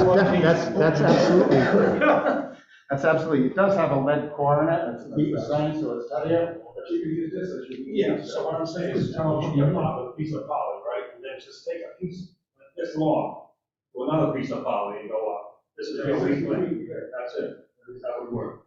But you can't tie a knot though, right? So you have to splice all Well, that. these are the accepted splices, they haven't really, knots are kind of a, they haven't said anything, but there's no way to attach this to this, not this, but three strand to this without a knot. So they want it as knotless as possible, they haven't come out and said no knots. No, you could auger it. Doesn't science say they put a knot? Yeah, it definitely breaks, but it also acts as what they call like a feed.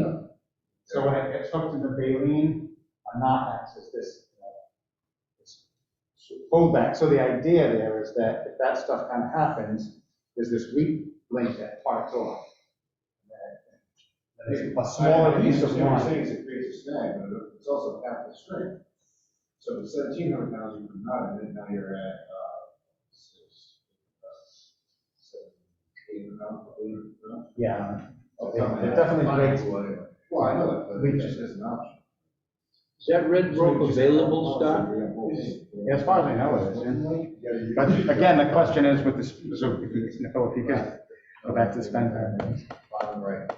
So the idea is with the spend plan though, again, I'm looking for some feedback because if people aren't happy with the department purchasing this line to distribute, then we need to talk about that now and what measures we plan on using, and then use the funds in some other way other than buying as much of this as we can and getting out. Why not buy some of the red rope also, though? Well, I think it's just, I think You're it's, not gonna buy it's the just little difficult. black Now you're gonna take the 200,000 and you're gonna say, I want 150,000 of this, worth of this, and 50,000 worth of that, and try to get some idea. That gets back to Al's question again, and you just reduced the price. How come we're down to 200 instead of 235, but only 10 or 15 was taken out by the state? I just wanted. ASNFC has another high cost. ASMSC took out another account. Oh, all right. Costs a lot of money to write a check. So that, I was just, it's like, the money can't be used for like the black rubber weak links then? Yeah, no, I mean, that's sort of this portion of the presentation is I'm looking for industry feedback. If you guys want to, purchase those black weak links. I don't know yet, because I think everyone's gonna kind of force their way into But it. I'm working off the feedback that I had throughout the summer on, that was really focused on the fact that the industry didn't want to use inserts. They wanted full weak rubber. But if the rope was functional, that would be one thing. Sorry? If the rope was functional, that'd be one Yeah. thing, but now I'm considering inserts because the rope's non-functional. I mean, Jay, you used that. I mean, I've heard some people What that, I'm finding here tonight, I never thought about, because I don't fish in anything less than 100 feet. and did it work for you? And it worked, in 180 feet of water, I tried to break it. It was on it, two ends, it worked flawlessly, 25%, 75% of each stuff. But, that being said, I'm not thinking of Mike, I'm not thinking of Al, I'm not thinking of any of these guys that fish from 10 feet of water to 180 feet of water. I was just field testing what I do. So it works great for me. Is that the red? No, there's 25%, 3/8 poly. Sorry, was that the red, rope? No, it's just my old float poly that I cut to 50 feet. And I put 100 With that line in it with the great. Okay, so the white with the gray on Yeah. top. Sorry, that's what I was trying to figure out. Yeah, no, that stuff works great. Okay. But it's only for guys fishing in 100 feet of Yeah, water. different bottom types, I'm sure. And that's number. No, I agree, the 25% on the bottom is not gonna be enough to keep it out of the rocks if that's where you're fishing. Yeah, but That's 3/8. these guys won't be able to short it up. So that's why I was thinking about the black rubber things maybe being an alternative now. I was just. Just hearing everybody concerned about the end lines getting hot, being able to use, you have more options if it's local. I didn't know there was haulable inserts, actually. I have a quick question about the attachment method. Yeah. Is there any chance of getting more of them approved, like as we go on? Yes, I mean, Like splices are time consuming, so why can't we figure out one that's like both tucks on both sides? I'm lazy. No, but there's tucks on one side and a splice on the other. yeah, again, any configuration that you want to try, we have Okay, can you go back, access to can we go the, back to the slide for a second? we have access to the NOAA gear technician. See the one on the bottom, see one on the bottom left? It's got a splice in the light blue or light green rope. It's got a tux in the rope on the left, and the red rope is spliced. What about just tucks on both sides? It's still too loose. But instead of a splice, it's just tucks, it's a lot easier. Yes, I mean, anything other than these examples right here need to be tested. So if you come up with a different configuration, a different splice, and you need to get that to me, and I'll get it to the braking machine, and they'll test it they do about 10 replicate brakes, and get a mean braking spread on it. And if it makes it below 1700, then it'll be approved. Well, I don't see why it wouldn't. It's already used half in one of them. It's just using half of it 2 times instead of having 2 different. 2 sets, 2 splices per insert, so it's with 6 per end line. Yes, you're saying that the lazy splice area on the bottom left. On the bottom, You can't on the do a lazy splice on both sides, one has to be a butt splice, if it's that red line. Yeah, I don't think that's braided. I think that looks like, doesn't look like. Yeah, that's the reason why I'm saying that. Wait, but if it's going to the red, it's gotta be like, There's no wording for a bitter end yet in any of this, is there? Sorry? There's no wording for a bitter end to finish out in any of this, right? Not that I know. All right. So what I'm hearing is that the industry wouldn't be happy with purchasing, using the funds to purchase this rope to distribute to everybody, right? seems like everybody's gonna have their own option. But you're talking about putting the colors in that rope too, Well, there's gray in here right now. So I've been talking to Noah, and I'm trying to get them to approve the gray tracer that's in here, so that 1 strand on the 12. To approve that for the gray mark that the state has to use. Question, Scott? I don't think it is. But this is gonna have to be knotted somewhere, so I mean, that'll be okay. We do a square knot with the hot end. That's how I do mine. But it's not, yeah, that's the same. Yeah. Not. I mean, they've always said as knotless as possible, there's no way to connect it to, and they understand that. So they've been kind of silent. Question. Right now, the way the final rule is written, are there any knots allowed anywhere in the buoy line at all? In other words, you come up with that bottom 25%, right? What I do is I put an eye splice there, then I tie my buoy line into that, just a double decker bin with a tuck. That's a knot. Is that allowed or not allowed? Yeah, I think where the connection point is, it's really the top 75% is what's responsible for the entanglements. So they're trying to keep these as knotless as possible, but obviously if you use this and then went to this, right, because you always go to that light stuff up top, no other option but a knot. So yes, it does decrease its breaking strength, but they haven't come out and said, it's always been a policy that you try to keep it as knotless as possible. There's nothing in the rule that prohibits knots. My question is there a policy in place now about knots throughout the buoy line, or is it just the top 75%? Did they ever make the final rule on that? No. Because you're allowed anything you want for the first 25% of the bottom buoy line. Right. But how do you attach that to the top 75%? Yes, that's a knot. That's, Is there anything it's not in the rule, but it's understood that that's the only way that you can connect. Unless they change it, the wording is knotless as possible. or as little, as few knots as possible. That's what it's worded at. I think what they right don't now. want to see Well, that is like answers my every question. six, Wait a minute, what Peter said, as few knots as possible, is that the way it's That's worded? the way it's worded now. what they don't want to see is every 60 feet, you put a knot in here. Well, if In Peter order, says, in order to make that your weak link.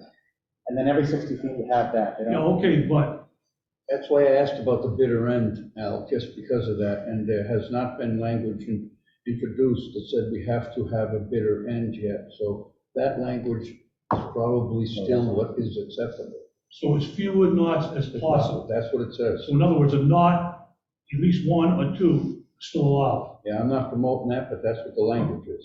Is that what the language is, Scott? Yes, and they can try to keep it as knotless as possible, but with the understanding that these configurations, that you have no other choice. Okay, so my number 10 going into my 8, I can knot it legally. This is my questions. We have a question from the, Go ahead, Brian. Hey, hello again. I would have liked to have just heard Al's question, to be honest, because he was going down, I believe, the same road.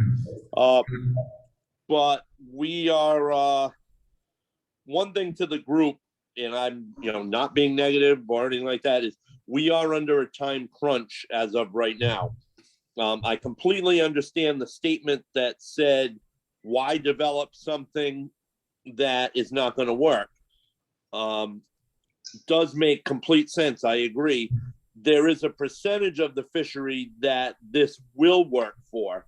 And I'm not sure how you would allocate the funding that's left, after it's been dipped into a few times by a few sticky hands. I'm not sure how you would allocate that certain amount of money, but some production of the line that will work for certain industry members kind of needs to begin.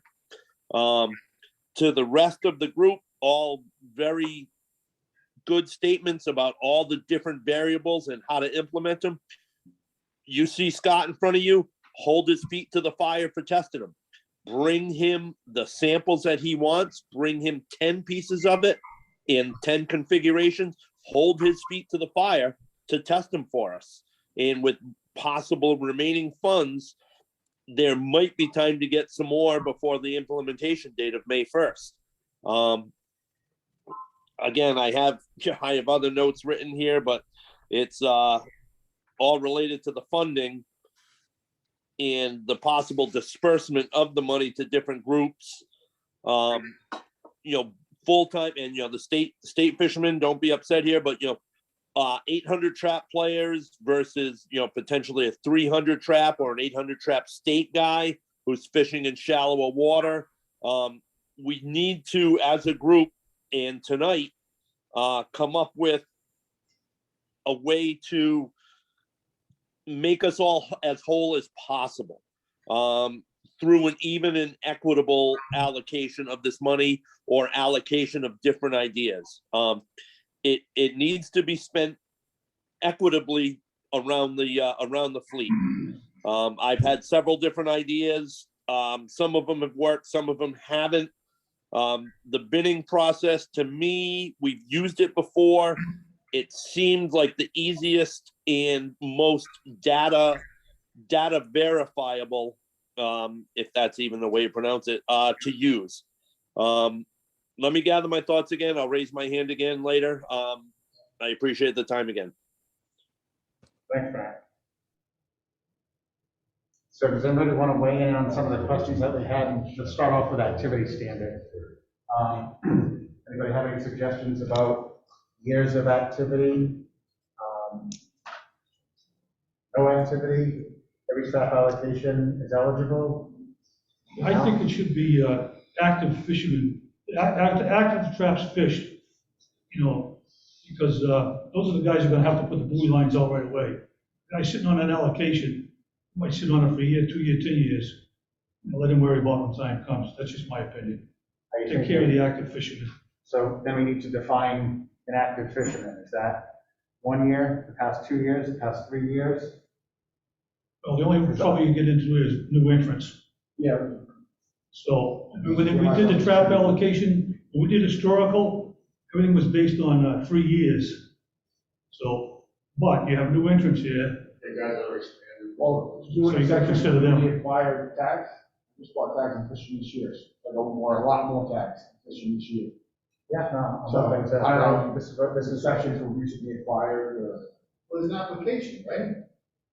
well, the application is going to identify the person that's seeking the funding, but my question is, when we receive those applications, if there's an application that comes in from somebody who hasn't fished in 10 years, is that person eligible for this funding? Or do we want to, I would say no if I was a great, right, that's what I'm asking, is do we want to use like the past 3 years? Do we want to use? use the past 1 year, because there are I some mean, it's more new entrants in the important last year. that Kenny, who just bought his tags, gets. to Well, go listen, like you, with I some don't guy mind the who's sitting on 3 years some of activity, tags I'll tell for you, nothing. I had about 200 tags for the last 6 years, and I just went up to like 650. Yeah, don't get nervous, Ken, you're fine. Right, that's No, what I'm I'm just saying, saying. with I know 1 what I did year, there. with only 1 year, you're not, instead of not It's gonna be fine. encompassing I agree with that. somebody's changes in their. So maybe you So- need a few years of activity, but can I just use like the number of traps fished in this past season as like more indicative of what I'm gonna fish next year? Scott, why don't you If have- you look, if you average my 3 years, it's gonna average closer to 200, but if you look at my logbook for this year, it's all at 600.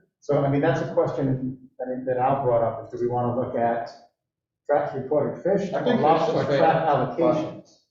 Because that sort I of agree fish is fair. gets to that point, is your allocation should be higher than. All I'm saying is you average my traps fished for the past 3 years to look at activity. It's not gonna be indicative of what I'm doing next year, just because of recently acquiring tags and whatnot, but that's it. So then, for activity, I'll go back to this. are we thinking any lobster landing? Scott, why don't you have everybody fill out the thing and sign an affidavit saying that this is what they fished? That way you have a legal recourse. If they lie, you have a way to go back on it. So it's a legal, you sign an Put it in the affidavit law saying books. this is. Right. I understand, but I just want One to, thing, I'm gonna send you a photocopy of my DTR where it says I'm out 30 fathoms somewhere, and you know I'm an outside guy. yeah, I'm looking for a little clarity on an affidavit data that says, I report fishing this number of traps versus a trap allocation. That's right in the logbook, Scott. They ask you right there, traps actively fished. Right, I understand that, but in that case, somebody could have a trap allocation of 400. They're doing state waters now. Hold on a second. They want safest. So I wanna know what they put in when I write. One second. Like firstborn kids. The question that I'm asking is that somebody could report fishing 290 traps, but their allocation is 400. So should they be funded on their, No, they're not fishing them, Or that doesn't even just affect them. trap fish? The buoy lines don't affect them. It only affects the but they area can't fishing. fish that, they're legally allowed to fish that. So I just want to be clear, I would say actively fished, period. Actively fish, because if you have a 400 trap allocation, fish at 290, what do you need the extra rope for? Kenny needs, this is. right, I'm only stating the fact because that person might want to plan on fishing the additional 110 traps. Yeah, when? Next year, the year later, we'll worry about it then. No, I'm I just, say you actively fished for the last year. Call it good. I agree. actively fished in the last year. Yes, I can. Anybody got a problem with that? Scott, no, I have no problems with it. No. Put your hand up. I know the guys who have federal permits do send out a BTR, and you do have the number of traps on the trawl that they fish. And then the number of traps that they fish overall. Do the people who are in state waters Yes. also have Yes. that same information? Yes. Can you access that and make decisions from the people who make applications from what they've already Traps given you? reported fished? Yes. And they actually, last year, they changed it to how many traps on the trawl, too. That was the most recent change this past year. Yeah, I It didn't sounds know like we that want was to use changed. this past fishing year, right? Past fishing year, This actively fished. 2021 fishing season. Why not? Do we have some, Just a note that state logbooks aren't gonna all roll in until right. next year, so I don't know what your time. right, Well, everybody- because it's year one of the state logbook change that asks for that information. It's not going to be readily available. I didn't know that. after the first of the year. Depending on when the fishermen submit, yeah. Well, they gotta be by the first of the year, right? Oh, they don't get a license? Well, the licensing renewals go through at the end of February, then there's a grace period, so technically, 15 days after the first of the year for the last quarter, but the rest of the year is already supposed to be submitted. right. But we do get a lot of people who wait till the end of the year and just submit them all. Those deadbeats like me. We have Brian online again. Okay, let's set up Brian. Yeah, hello again, everybody.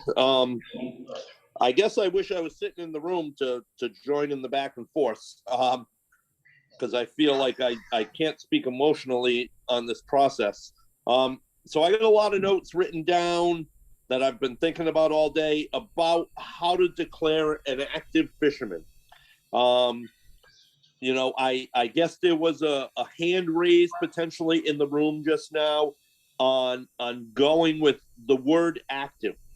I would like to hear the state's opinion and potentially the group's opinion on what is active.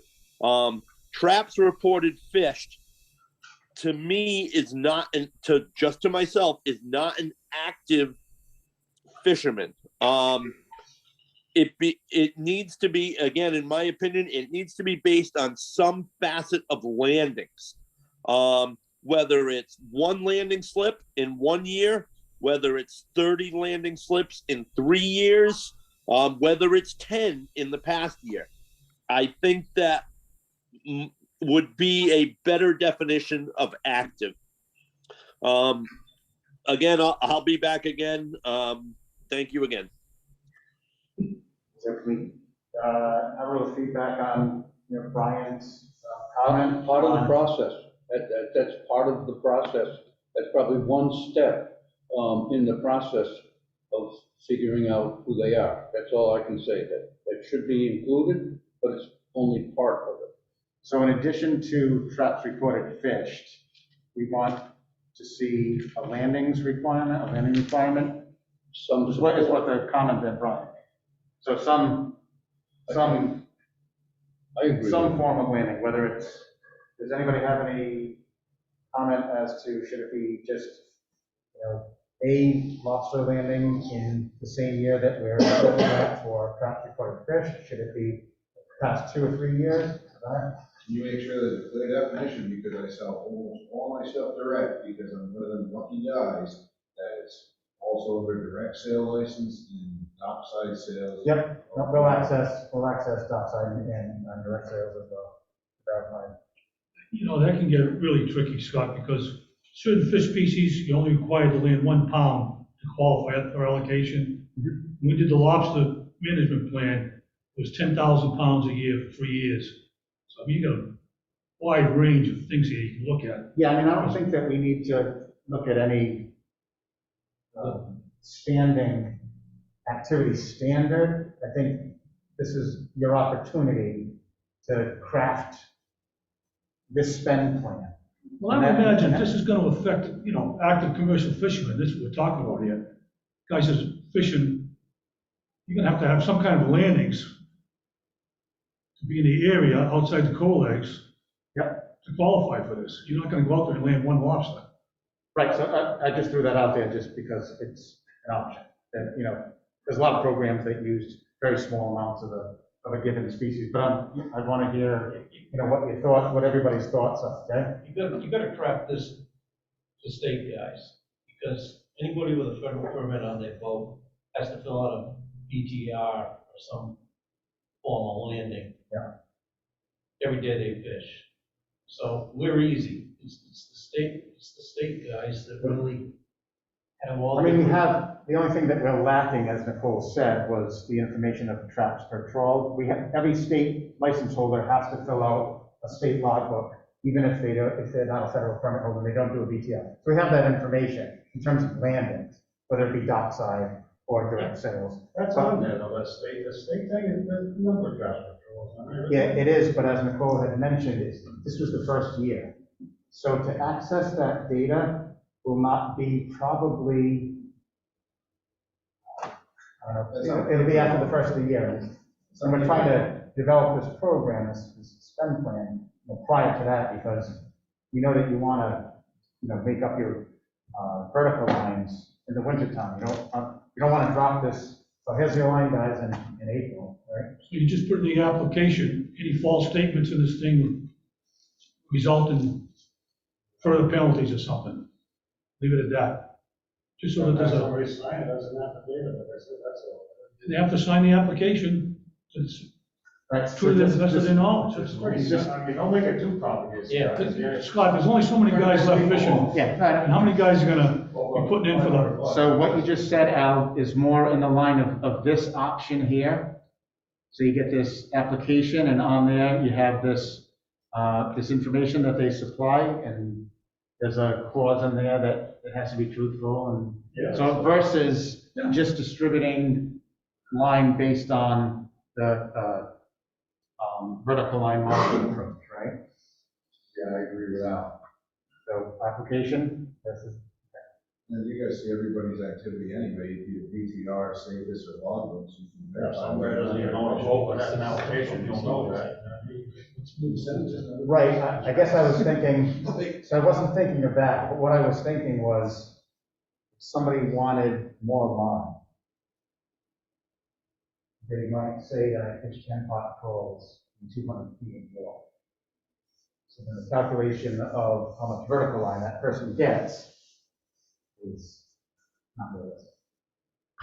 Yeah, I think we're such a small group at this point, like he's saying. Yeah, no, I mean, that's- you could go like subject to subject, couldn't you? It's such a small group of people at this point. pretty much. That's why they get away with doing this stuff to us, because we're such a small group of people. I mean, I'm probably the only guy that fishes in 50 feet of water with 20 fathoms of line, because I have no choice. And, yeah, Inside the reef, man. and then in Massachusetts, so the guys out of southern Mass are also affected. Are they doing the same thing? Well, the state waters program, they're subject to the final rule, just like you are. Yeah, I'm wondering if Massachusetts is doing the same thing for their federal guys, are they getting them line? They use the money in a different way. So this was our attempt at taking this chunk of money and dedicating it towards the industry to become compliant with the rule versus. so this encompasses all of lobster conservation management area too, federal and state. Right. For the, And three. for the rope, I mean, for the dollars, Yes. and free? And three. So how do you? It's gonna change, you must leave now, we'll get nothing. Yeah. Are those gonna be Rhode Island state, Rhode Island resident owned boats? Rhode Island licensed vessels. What is it? Rhode Island licensed vessels. Rhode Island licensed vessels. So I know that Area 3 sounds like it's gonna eat up, but Corinne did some really good work. And I don't think it's, because they're only gonna have to have 1 week vertical line, and I'm not really sure, it's still up in the air as to what line they're gonna be able to use. I'm not sure the impact is as great as it might seem. There's not a lot of participants. I didn't realize this was gonna encounter Well, Area I mean, 3 it was participants. part of the proposal. It's difficult to say you're a Rhode Island industry, a Rhode Island lobster fishery participant, but because you're fishing Area 3, you're not subject to funding that came to the state. So, Who makes that decision? Capital each operation can get. Rhode Island Which DM make decision that is that? decision, or Which does that decision? come down to NOAA? Which decision? Who gets the funding? Who made the decision to include Area 3? This is a state program, so it has nothing to do with, NOAA gave the money to us through ASMFC, and we're developing this spending plan. Because that changes the whole ballgame. You start including the offshore boats. There's huge allocations compared to everybody else. Yeah, but they don't have a ton of trawls, and they only have 1 vertical line. I don't know if Corinne, you want to speak to this at all? Yeah. I mean, you don't have to get into the details, but, there's, Yeah, So I did some rough estimates going through and trying to kind of find like what's the most conservative estimate, like what is the maximum amount of line that we would need to kind of cover everybody in the whole program. And so I looked at Area 3 and I was estimating, I kind of did a worst case scenario, like if they had 15, sorry, no, actually I did 40 traps per shell because that's the minimum number of traps per shell at the moment. And then even calculated it with having 2 end lines per shell for Area 3 and kind of including that in my whole calculation for the amount of line you need for all the Rhode Island fishermen. And you were able to cover it basically with the amount of funding we have. So they didn't really take, And again, all as of she the said, funding. she ran it with 2 end lines, and the rule is only 1, and she ran it with 40 traps per trawl, which the rule now changes that to 45. So there's a little more wiggle room there too. So and this is just a rough estimate that, we discussed, but that's what I was getting at when it's, just by throwing Area 3 in there, it doesn't just make the whole program explode. I think it'd be a lot better use of your money if you gave it out to the individual and let them choose what they want versus buying one type of rope. Scott, is the Area 3 guys held to the 1,700-pound breakaway also? I really don't know yet. I wish David's not on. He's the best one to speak because he represents the Atlantic offshore. But I'm not sure that they've determined that 1,700 pound is workable out there. Yeah, because I thought Grant was working on that, and And they're continuing to do research to try to find something that works for them, so. yeah, I thought this was gonna be a lot higher breaking potential strength than ours. I mean, I would think that, I don't know how you follow up So in that case, maybe Ken's got a good point. Instead of trying to order all this rope and distribute this certain type of rope, those guys can't use their rope. Maybe you should do like a dollar allocation per individual or per business or whatever. I don't know. I'm gonna unmute Brian again so he can join in.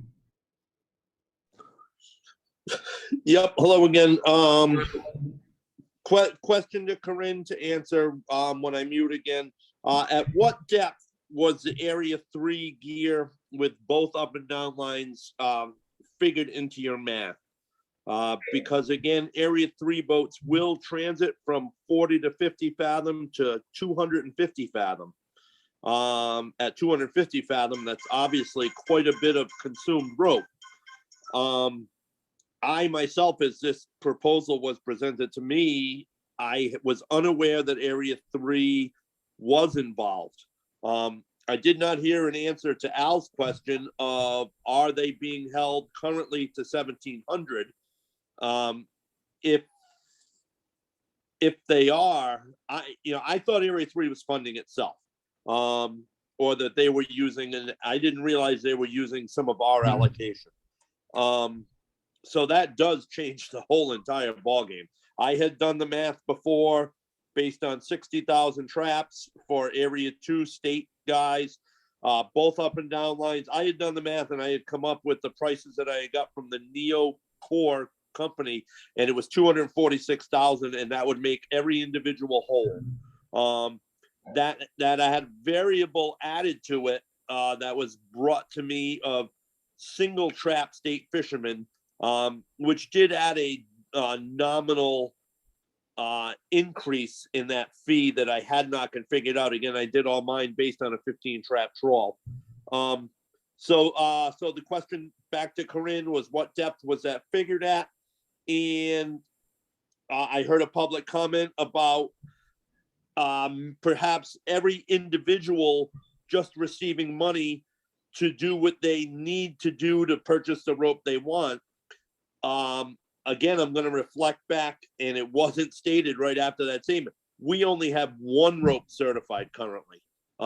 There's lots of ideas that I've heard tonight, and there's lots of stuff, again, that I've said already. Hold Scott accountable to everybody's idea. Get him the stuff tomorrow, get him the stuff next Monday. Make, if there's other ideas out there, and I know even our state has new ideas, different ideas, but right now, for each individual to receive money to do what they want or feel that they need to do with it. I'm not sure that that works yet. And I'm not, not dismissing the idea by any means, but we only have one certified rope right now. And again, I don't approve of being held hostage by any means to one company creating rope for us. I think that's absolutely ridiculous that only one company has an approved line, approved rope. I mean, talk about Rhode Island standards. That's conspiracy at the top of the line right there. So, again, hold Scott accountable. I would like an answer from Corinne at the depth of that, and in the money to each person. Obviously use it as a discussion, but again, speaking just for myself, I'm weary of that as of right now. Again, thanks again, guys, for listening. All right, can you hear me okay, Brian? He probably muted himself again. So for the back of the envelope calculations that I did today for LMA 3, I was using an average depth of about 200 feet. So it might be something to revisit with like the extreme or the deeper areas where they're fishing. Even so, we did have a little bit of a buffer after the calculations that I ran. But that's something where I'd be happy to get on the phone and talk to Brian about the calculations he ran and kind of see what our assumptions are and what we want to go with. So the only thing, thanks, Kurt. The only thing I'll add in to Brian's statement about one company, or, two ropes that are certified or two companies, is that one of the major points that the agency has made is that whatever rope, whatever line is used has to be identifiable and enforceable. So even though you might give me, as Mike did, some vertical lines, when Kevin comes up or his staff is looking at, his officers are looking at the line, it has to be some characteristic built into the line that lets those guys know that it's compliant. So it can't just be this piece of poly. So it's going to have to be manufactured with like a red trace or something that that NOAA Fisheries is going to need to be an acceptable line. Is the red line acceptable? Yes. Yes. What if you use the color red for a different line? It's still red. How do they know it's 700? Yeah, as long as it's certified. Yeah, but how would the officer know that if I had Right. 3/8 red line on my thing that tensile strength was 3,700 pounds, how would they know? If you're just looking at the color of the rope. They're gonna be. Yeah, maybe I shouldn't have said, red is, maybe if that's the case, there would have to be a white tracer in it or something. It has to This be is an already identifiable accepted. characteristic. This is already accepted, right? That is, yes. What is the certification process?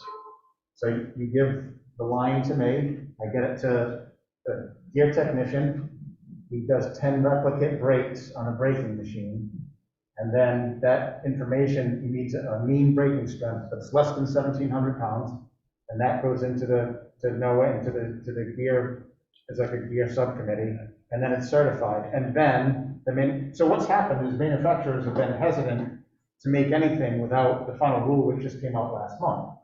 So that's why there's not a lot of stuff on the market. What's gonna prove it?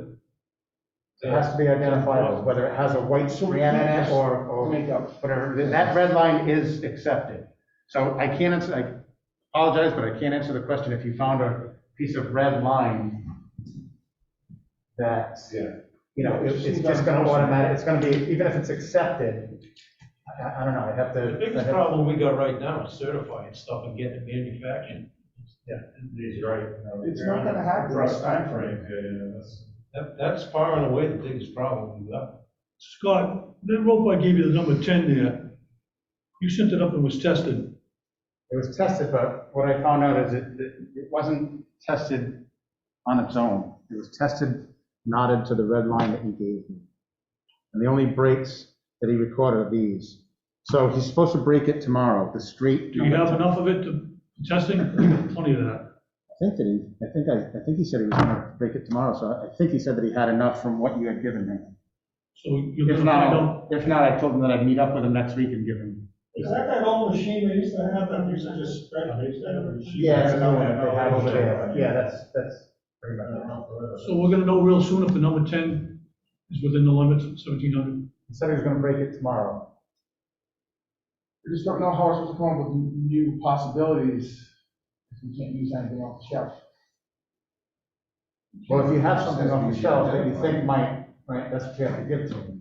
So if you get it But off I the just shelf, don't then know we if- ask the company to like modify it so it says, so it looks like something. It has to be identified. I think Jay's right too. I think it's unenforceable.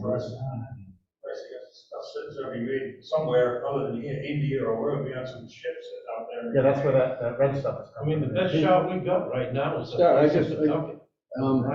I heard Brian mention numbers and all that, so I just want to throw it out there.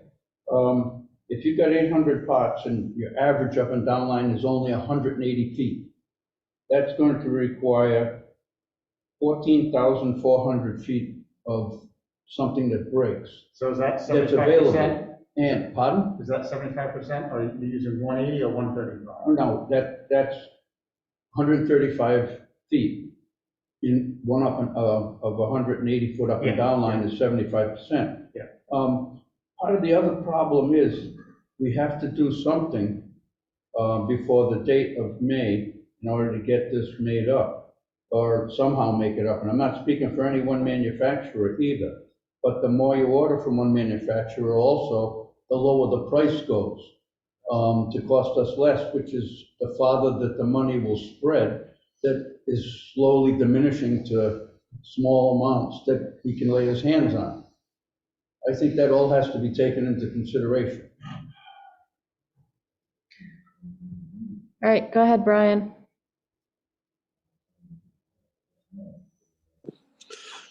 Gee whiz, I didn't even realize I had my hand up again. I think I did it immediately right after.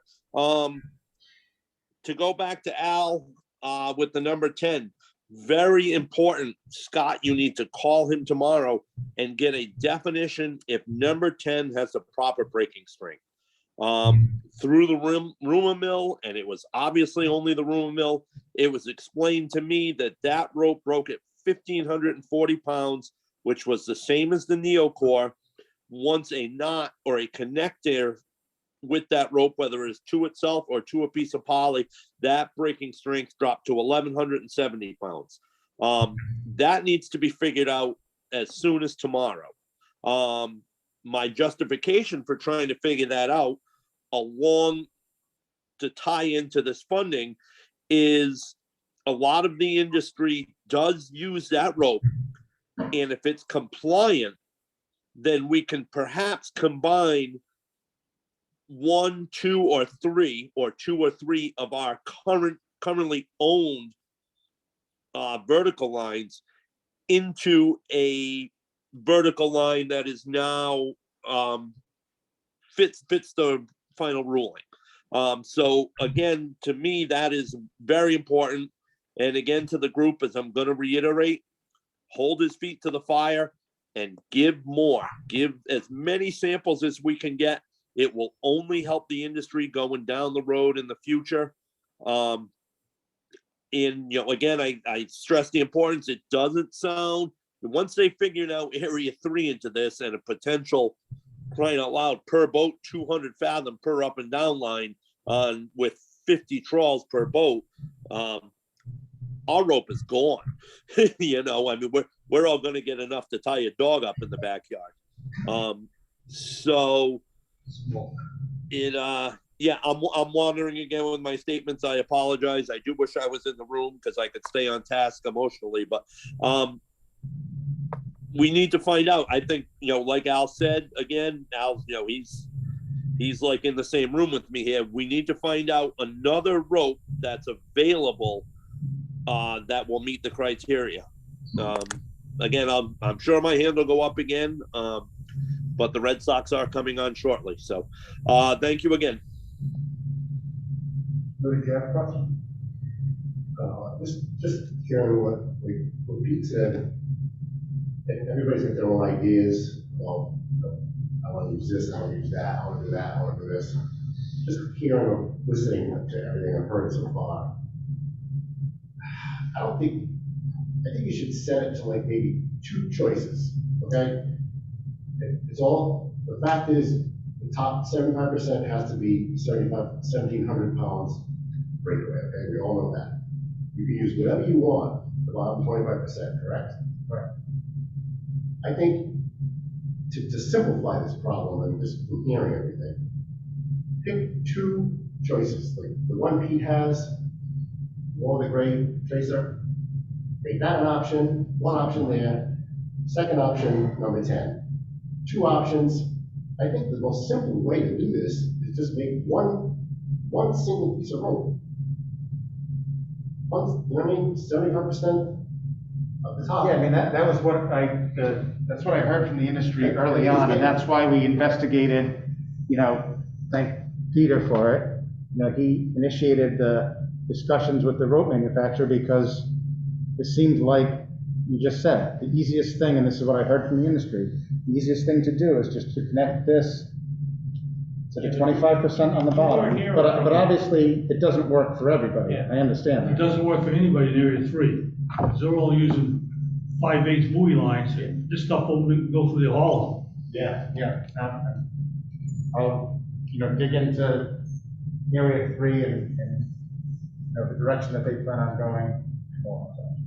Get a better idea of what they're. Just to defend myself a little bit here, I had them produce this, which was thicker than the number 10, only because on the number 10, you have 75% up and down line. You start to get a strain or a catastrophic event, setovers and all that. It has more of a tendency to go to the inside of the hauler, and then we're standing there trying to pull it through. I had them do 3/8 at the same breaking strength. That was the whole intention of coming up with that line. It would be great if it was 4 foot.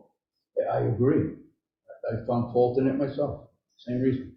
Who made that feed? Local? In Pawtucket, They don't make 4 rope either, do they? They don't make any 4 rope, do they? no, not that I know of. That's the source of all mine. That's what we really need, more than something like. How long is it gonna take to get a decision out of them about that gray tracer and that? Sorry. How long is it gonna take them, the powers that be, NOAA, to give you a decision? She was I talked to Colleen this afternoon, and she was interested in the feedback that I got from you guys on whether or not, and it doesn't sound like anybody has any negative feedback for Again, in it works using. for Sorry? guys who fish in 90 or 100 feet of water or more, but the guys fishing in shoal water that wanna shank it up, move in and out, it doesn't work for them in configuration. Mark. I'm going with the lengths. I'm gonna go with the lengths. I'm gonna use all my rope that I have. I'm gonna go with the lengths every 10 fathom. Because if I go from 100 feet of water up to 30 feet of water, and put 75% of that shoestring on, it'll all wedge its way into the rocks, and I'm gonna break the line. I'm gonna go to the other end. Maybe the other end will be good, maybe not. Mike's got a solution to that problem, You know what I mean? That's why, to me, I'm trying to work within the parameters of what NIPS has given us. Yeah, I mean, as far as I'm concerned about all the rope and who's buying the rope and all that other stuff, I mean, the way I see it is kind of like Kenny's saying. I mean, we did it with other things with the rope before, like I can prove that this is how much up and down lines I have, so give me the rope for that, even though I might be, rather the money. Because let's say I want to buy 1 million of those links and have them for the rest of my life. That's my choice to buy those links as opposed to do what the industry standard is, which is gonna create a lot of expense for me. Because I have a question, Scott. Yes, sir. 25% is exempt. Where does the 60 feet come in? From the top going down, or from the 25% going up the buoy line? If you're gonna have a weak link every 60 feet. The weak vertical line. What's that? It's the weak vertical line, so nothing has to happen to the bottom 25%. I know, but when you're measuring the rest of your buoy line, the top 75%, where is the 60 feet measured from? The buoy, or where it attaches to the 25%? Makes a difference how many you're gonna put in there. You're gonna put 1 in or 2 in, where you're gonna put them. Think of 1,700 pound breaking strength. is what they consider a weak link, Al. So that whole 75% of the line is a weak link. It doesn't need that every 60 feet. But to Only my till you point get down is- to the poly. But here's the point I'm trying to make. If it's a sinkhole, I can't use it, I already tested it already. So if I could put a short section in, like Denny was talking earlier, 2 foot or 3 foot section of it, 60 feet, one way or the other, where do I put it? 60 feet coming down the buoy line, or 60 feet going up from the 25%? Because I could put one piece of that in there, and I'd still be good.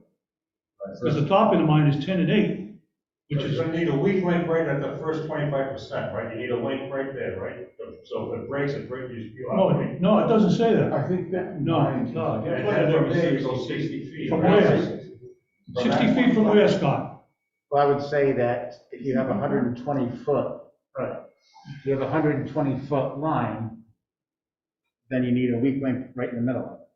If your weak line coming off, your 75% weak line is only 120 feet long, then you would just need one 60 at 60 feet right in the middle of it to be an insert. So you have 60 feet on the top, 60 on the bottom. Now, if you're not exactly at 120, I mean, it's every 60 feet, I don't know. I know the wording is every 60 feet, but they never said, 25%, 60 feet. You can- they never said, Yeah, I know what you're saying, I'm not sure I have an answer for that. if it's over 120 feet, say it's 150 feet, right? Yeah. Where do you start the 60 feet Right, from? now, I understand the question, I don't think I have an answer for it. Karen might though. We need an answer.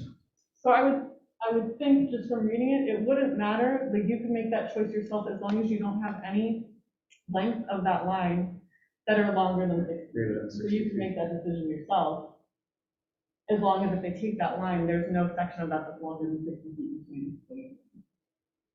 I would think Okay. you're gonna wanna start. It makes a big difference. Track. Yeah.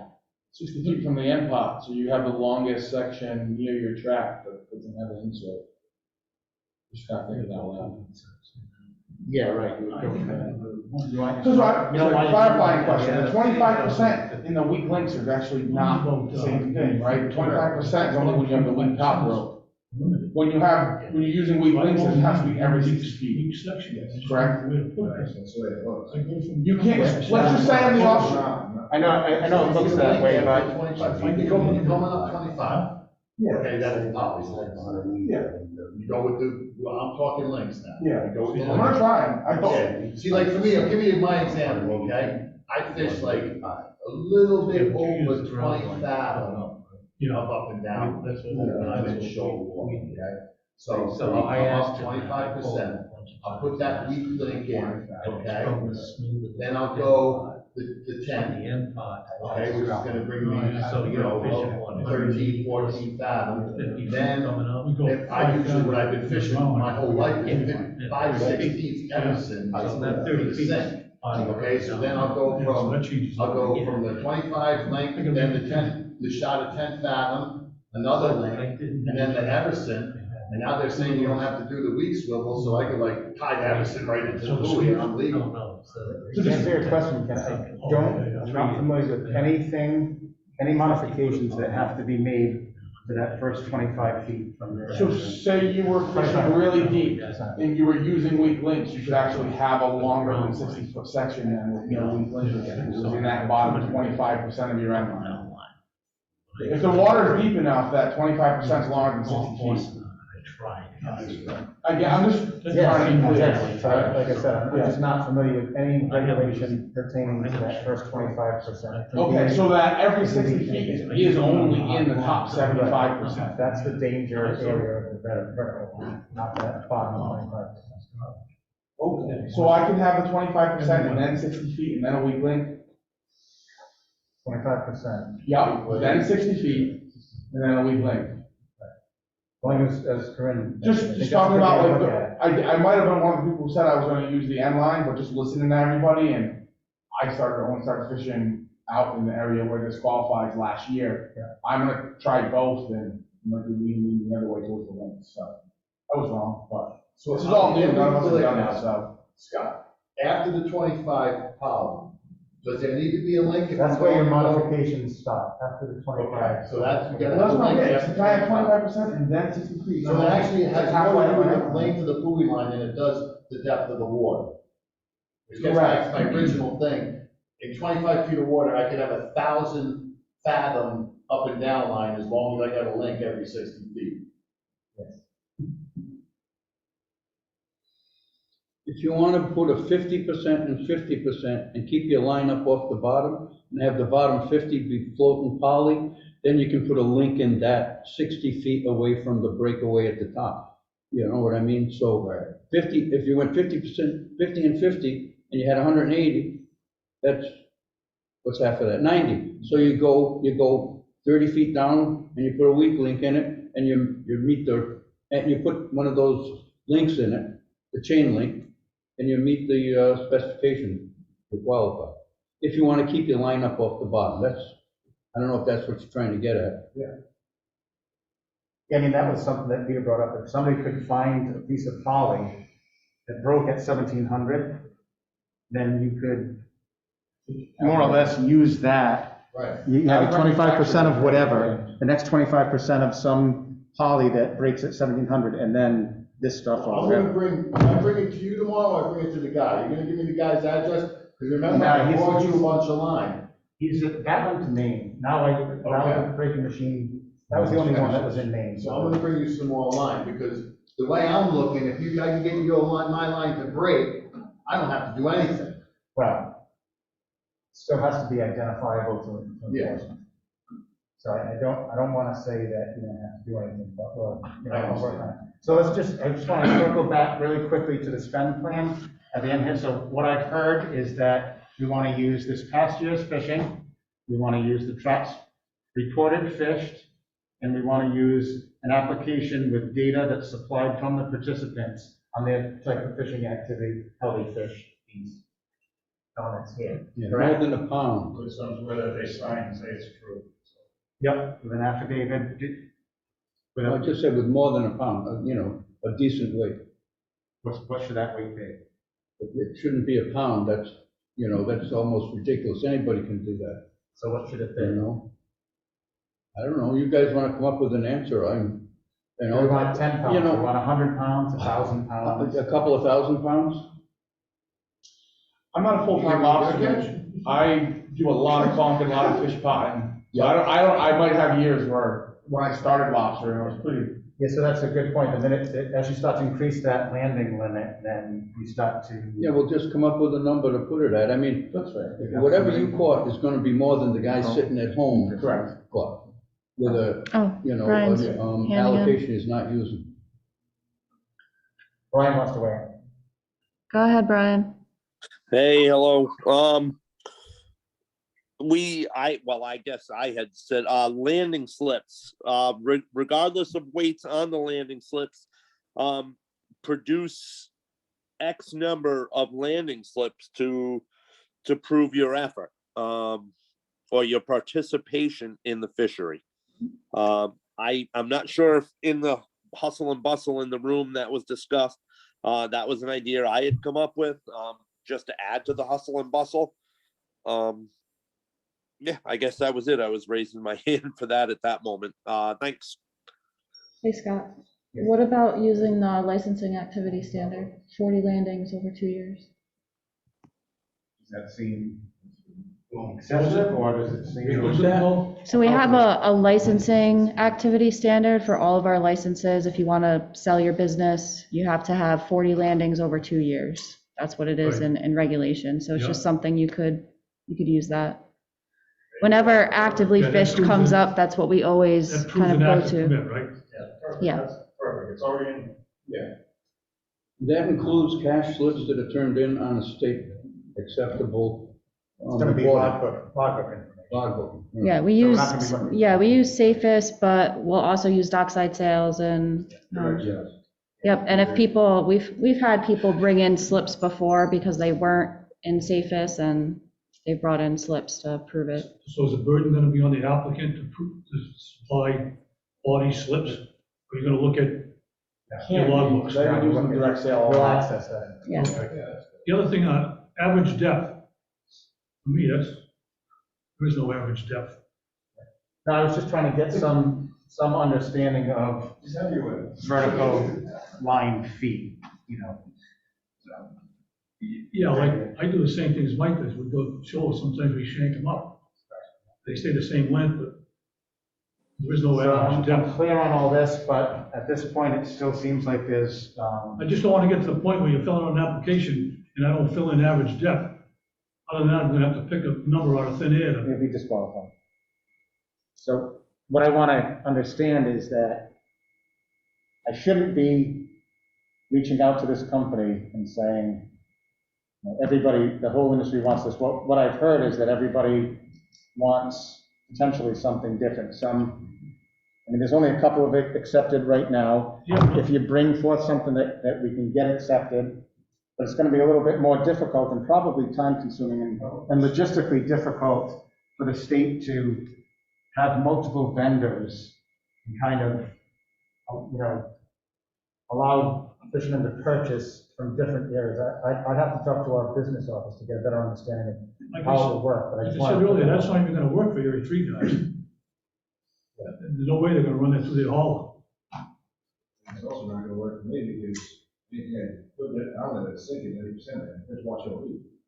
That's where I'm. So what would shorting your, my stuff. so what would your, I gotta go with those links, man. I gotta be able to Both use one rope and one link. do you like those black chain link? I've never tried them, but if I can haul I it, have to try it. So I might be able to, when I meet up with Rob, I might be able to get a handful of those things. They claim that they go through the hauler really easily. yeah, well, in my head, you can also slow down the hauler when it's coming. It seems like it's easier than inserting a piece of It was, line as well. of the 6 things you had displayed, the quickest thing that I could do was that, 'cause it was a couple tucks on either side. I can do that, quick, but I don't want these places, I'm lazy. Does that seem like something that is workable for everybody else?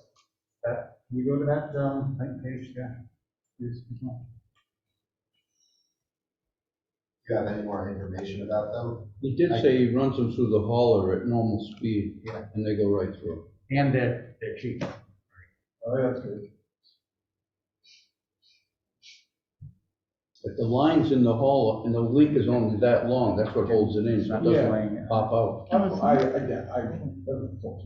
Where can we get some of those to try, Where are the Scott? guys in Mass gone to? The guys in Mass have gone, have. So they were given, everybody was given a couple of coils of that red rope there. This is the stuff. This seems like almost like the easiest thing, right? Instead of trying to splice in a piece of red Yeah, no, or a I forget. sleeve, if you just had one of these, Yeah, all you could do is. both theoretically. I can do that with gloves on, that's about the only thing I do, I can't do any of that. Scott, that picture isn't too clear. Is that a piece of rope running through the cutoff thing and then you just tuck it into your buoy line? Here, yes. All it is looped around this length. And then you do And some then tucks? tucked, yeah.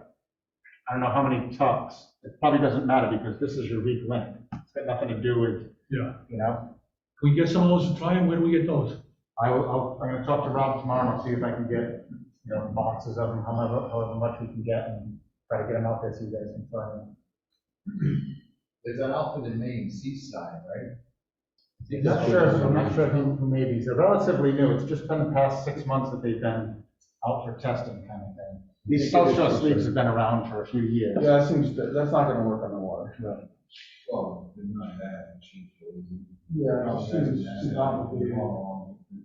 Too complicated. Grip on fluids just shreds that.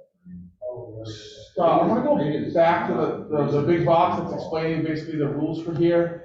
I don't think I can do what I said earlier, where you can have 25% whatever you want, and then the 60 feet to go from that 25% before I have to have a weak link. It says or, it doesn't say weak inserts just in the top 75%, it says weak inserts every 60 feet, or the full weak line of top 75. I just wanna make sure I understand it right. I mean, I'll get clarification I on can that. draw like the diagram of what I'm trying to say out loud, it's easier on paper. I think I know what you're, I think I know what you're referring to. If I could, I mean, I'd love to be My able to do that, it discussions- just seems. My discussions with Noah on this So I guess to 25%. simplify my question is, how far can I get from my last pop before I have to put something weak at max? Right, I think the best way to look at it is as the way that Corinne explained it. From that, after that 25%, nowhere in your buoy line, you have a stretch longer than 60 feet. I wish that was true, I just wanna make sure that I'm understanding it correctly. I I think that's the best way to, whether you. Because I can have 60 feet on top of the 25%, you're gonna have to have the buoy line before you have a weak link, which would be great. But I just wanna make sure that's not. Right, Against like I the said, rules. You need the link after the 25%. I think you do, but You do, they're because saying. that's the same thing as tying in Pete's Road. That's the weak link after the 25%. Well, I would, if you don't, that'd be nice. Yeah, but no, you need the weak link after So, 25%. the discussions that I've had with Noah is that that 25% can be whatever you want. And then, as Mike mentioned, the 75%, that's only the weak section. So an equivalent. I'll draw to this- schematic and send it to you, so maybe you can Yeah. notify somebody, I just wanna make sure. So, I think it's weird the way it's worded, right? You could end up with, see, let's just say 25% is 40 feet, and I got 60 feet, now I got 100 foot before I have to have anything weak. And then after 100 foot, I have a weak link, and I need 60 feet section, I don't know, that line. Well, it's just the way it's worded, it's weak inserts every 60 feet or But I don't no know, weak line in the top 75. so trying to figure out how much line I can have, close to the top on the end line. Can I have 60 feet and then a weak link, or can I have 60 feet? I think the best way to look at it is that these two No, that's fine, that's a things, great way to look at it. weak inserts every 60 feet, What do you want to see? or the top 75% are equivalent, so. Okay, sounds good. So the equivalent of a full weak line Knows it, I don't know. is a line with an insert or a weak link every 60 feet. So, I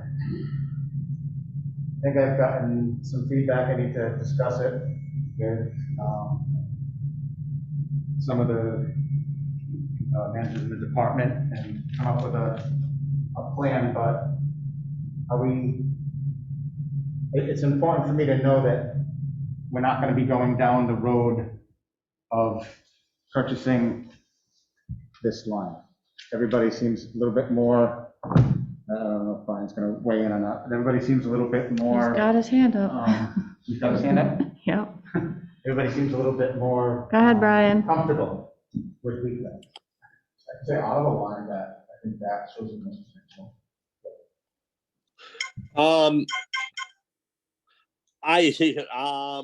I myself, fishing in deeper water, I would, I'll absolutely sample some of the weak links. What works for me would be the 75% of the rope, of that one, of that single rope. Again, that's just for me, which only adds to the complexity of the discussion in the room. Right now, currently, 90% of my gear is out in 40 fathom. I would like to try some of those links out there in that deeper water, so I didn't have to possibly use the smaller rope to tie to my high flyers. So I get, so that doesn't leave a lot of options for how to spend the money, or at least too many options for how to spend the money. And another question that I'm going to ask Scott, and or the state to research is, I don't think, again, that this is enough money to make our industry whole. Every single one of us, new entrants compared to 40-year-old fishermen, from single trap guys to 45 single trap people to 45 pot trawl people. It feels to me we need to check that there's going to be availability of extra rope. Using a number that's random, I probably lose 10% of my portion of my vertical lines throughout the year. So that needs to be replaced on the boat to continue to fish. And I don't feel that this $200,000 is going to give us the spare ropes or the spare links, depending on what avenue we go. So we just need to check on the availability of that also, please. Thanks.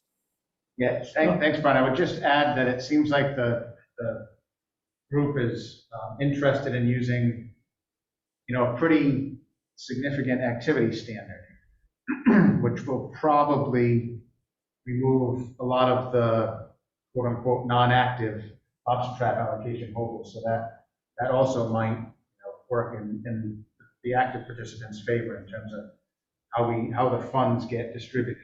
Yep. So yeah, so through the 1 year process, and some, either a poundage bin or, landing slips, it sounded like Nicole had a pretty darn good hold on how to do that properly, even if she had to reference data from the previous year. It is very important to eliminate the latent effort from this. I'll use the word allocation of funding to certain people, however they might want to use it. Again, very important. I mean, as a guy, I have 2 permits. One is sitting latently. I own the second permit for my family in case any of my kids want to participate in this crazy fishery. So, and I'm not asking for any rope for that, but I want to make sure that latency is not included. But it sounds like the state does have a grip on that. So, thank you again.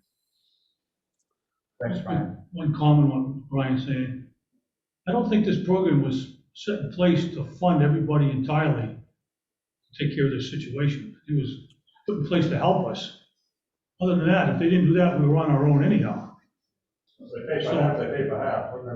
Yeah. Well, right, no, absolutely. I think what Corinne did in her analysis was try to see how far we'll get with them. And there's some indication that we get, quite far, but also Right. it's possible that we won't get all the way there. Now, when we add in things, that we've asked for feedback from you tonight on the spend plan, things like activity standards that are a little bit more, would be a little bit more effective in, removing some of the less active participants. That's where you stretch your funds out. Right now, the other thing is, if people are interested in weak links, I don't know what the cost of these weak links are, but I can imagine they're less than, I don't know, maybe Rob 50 said cents. cheap. I don't know what he meant by that, but he said that they were cheap. Right, so how many weak links would everybody need? So if everybody got a box of 500 or something like that, for years, replacement for years to come kind of thing. I don't know if that's the direction that we want to go and sort of abandon the full week. The other thing we haven't looked at too is, this is only effective outside the coal regs line. Correct. So even though if you got a 400 trap allocation, you're fishing inside the coal regs, this doesn't affect your inlines. So it's another Yes, it criteria to doesn't look at. affect you, but do we want to exclude those people? So we don't have information that, like I have a federal permit holder that fishes exclusively inside Narragansett Bay. That doesn't preclude him from going outside of the bay. What you're saying is that. Oh, I think you have to be actively fishing in the area that's going to be affected. The area that's affected is going to be outside the. I don't think that we're going to be able to tease that out real well. There's not many in the bay left anyway, right? Yeah. I mean, I can tell you I do both, and you can't tell from my lot. Right. Because I only put 539 is the area for everything. The other thing is too, I've heard it mentioned a few times tonight about single pot guys. There's nobody I know fishing single pots outside the coal regs line. Right. So that's a non-issue. you can't cover all the time. Outside the coal regs line? Yep, Yeah. all right, lines, right outside that tree point, watch the reef is outside. Right around the point. You're one guy, here you go. Oh, there's a lot of, 34 of us in Westwood. When I said not many, so it's not a big issue.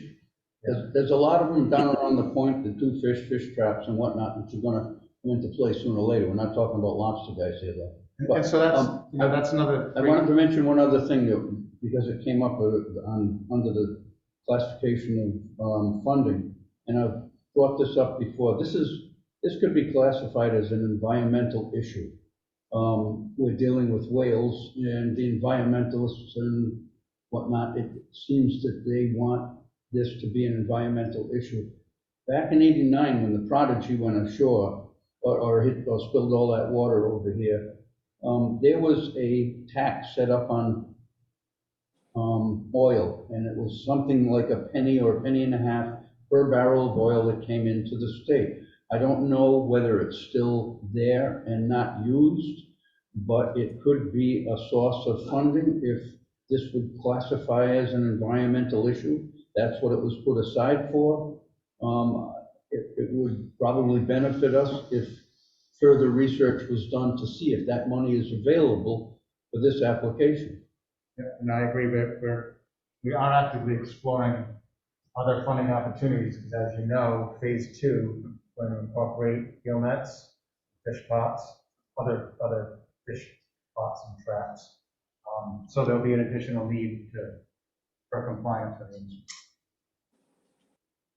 Just on the activity standard, just so you guys are aware, the one we typically use is 40 landings. It doesn't matter what species. You guys could always opt to make that more restrictive for this and limit it to, you know, lobster, crabs, what you're getting, because you might end up getting someone who has an allocation and maybe all of his landings are coming from rod and reel fishing, not This is necessarily about his lobster. lobster. Yeah, This is strictly, we're the ones under fire here.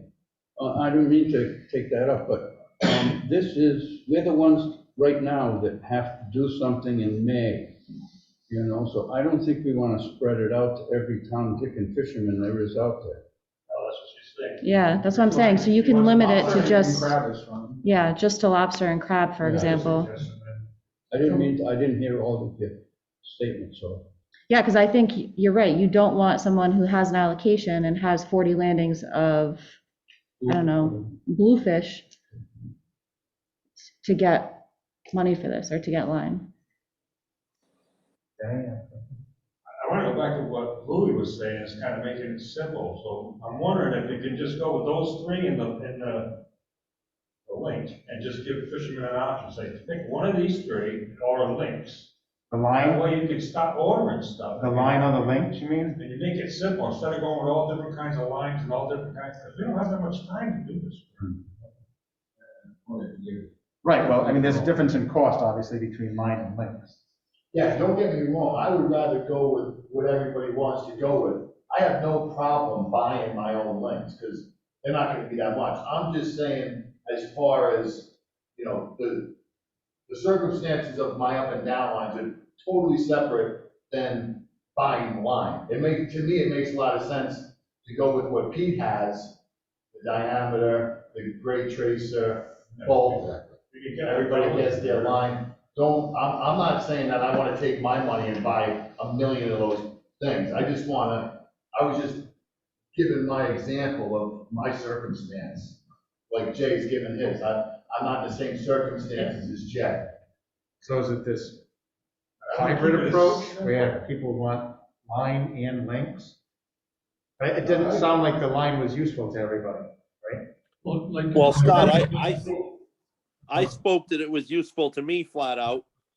And I'm sure there's a few other deeper water fishermen, some of which are in the room, that might opt for the line option. I had not heard of the link, or I had not thought of the link, and I would like to try it in some of the deeper water, but I think, you know, maybe including Louis and the one single piece of rope that meets the criteria might be the way to fly for some of us. So please don't dismiss it yet. No, I'm not, I'm just trying to, read the room. I want to keep it simple for enforcement too. Yeah, I think it's less things.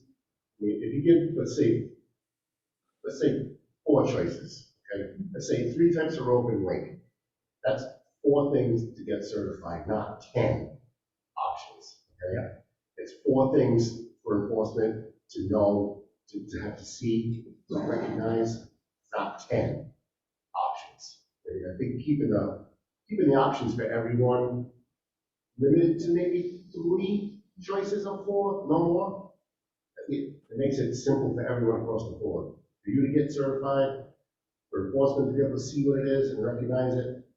Yeah, no, Everybody wants to do their own thing, I understand that, and that's all fine and dandy, but we don't have the time for that. Yep, so I take that point, thanks. What I'm thinking is that, how do we, based on that, maybe, does that need to be one of the pieces in the application? Because at some point I have to just get this stuff manufactured, get it in the works. Right. To be manufactured for the people that want it. 3 or 4 choices, that's all you get. Yeah, so when you identify a fisherman, you're just gonna say, what are you looking for Right. Get these things out, though, let us try it. You want the number 10, you want the rope that P can make, or you want the links, let's say those three. Pick one. Well, the That's all you link's get. already Just put a certified. checkbox right on the The application. link's already certified. Right. And that Pete's rope's already Is that red certified. rope is certified, the only one that's Yeah, not is the. These two are certified, and this, I And mean, the I one, have and the to, poly that Al and I are gonna find. That works. Let me know if you find it first, right, Mike? okay. Well, great feedback. I appreciate everybody's kind of working through this. That's Too much stuff, it takes too much time. I agree, the buying of the rope is separate than my fishing technique. Right, what I'm saying is, we need time for them to certify it, then to make it, for us to actually get it, and then make the up and down lights, and then paint them all, and May's gonna be here like that. You know what, and you know, even if none of this happens by May, we'll all go fishing and come up with our own ideas in order to make it happen. Yeah, I'm gonna You know go what I mean? That's, they don't have That's the something rate. you can get I'm going going to the to links. I mean, that's not certified yet, I'm correct, sorry, is that right? No, the only thing that wasn't certified is. yeah, the number 10's the one that they're gonna work on tomorrow. I have to assume, So yeah, Pete's is certified. Yes. Yeah, Okay, I mean, that's the way I'd like to go, 75% of that, but my poly, doesn't matter what it is, bottom 25%, doesn't matter. We use my poly on the bottom 25%, and that, 75% of that to the buoy, done. Paint it green, paint What it does just it green. tell us, then? I mean, it's got the gray, you got the gray paint covered already. That's one less color you gotta deal with. that's true. Just paint the green and be done. no, you don't understand, where I fish, that rope is going in the rocks. I'm not out in the open, like, I go from 100 feet, the weather clears, I go up to 40 feet. I don't need to tell everybody my whole operation and how I make money, but that is what I do. I mean, I've been doing it forever. When I was up close to the bay, I would be in 80 feet off beaver tail, and I'd go right up to 15 feet of water. Okay, right, well, I that's have to fine. shank, so now what do? Shank up 2 fathom of poly and 6 fathom of zinc? We'll make the links an option. It is an option, it's already certified. Okay, so you got 3 options. Number 10, stuff Pete's got, and the link. I think that should be those 3 options, that's it. Pick one. Then But we're we're still going with the poly, if the poly breaks. I don't see the It's need. gonna be certified. You don't see the need, because you don't fish in the same circumstances that I fish in. This is the whole point I've been trying to make the whole night. Just about everybody on Newport is in the same boat. So one time or another, we're all fishing the hard bottom. Yeah. So it covers all of us guys. So, The sink line doesn't work. You gotta find I somebody. tested it. so 25% of whatever your choice in poly is not, won't work. No, the sink line goes right to the bottom, cheeks right off. I did it for months. I was testing it for Mass Lobstermen's Association. But that, that's not good. Yeah, I was using the red stuff. That's crap. I've heard that. Yeah, From the guys from Mass, it's terrible. Yeah, Did you no. try that, Mike, did you try that stuff, the Pete rope? I tried the Pete rope, yes. Alan, you only tried the red, I thought you tried? I just tried the red. But they both sinks ropes, so same thing's gonna happen. Yeah, I mean, I don't know if that red stuff's got that red quarter, that seems even. That's sinking poly.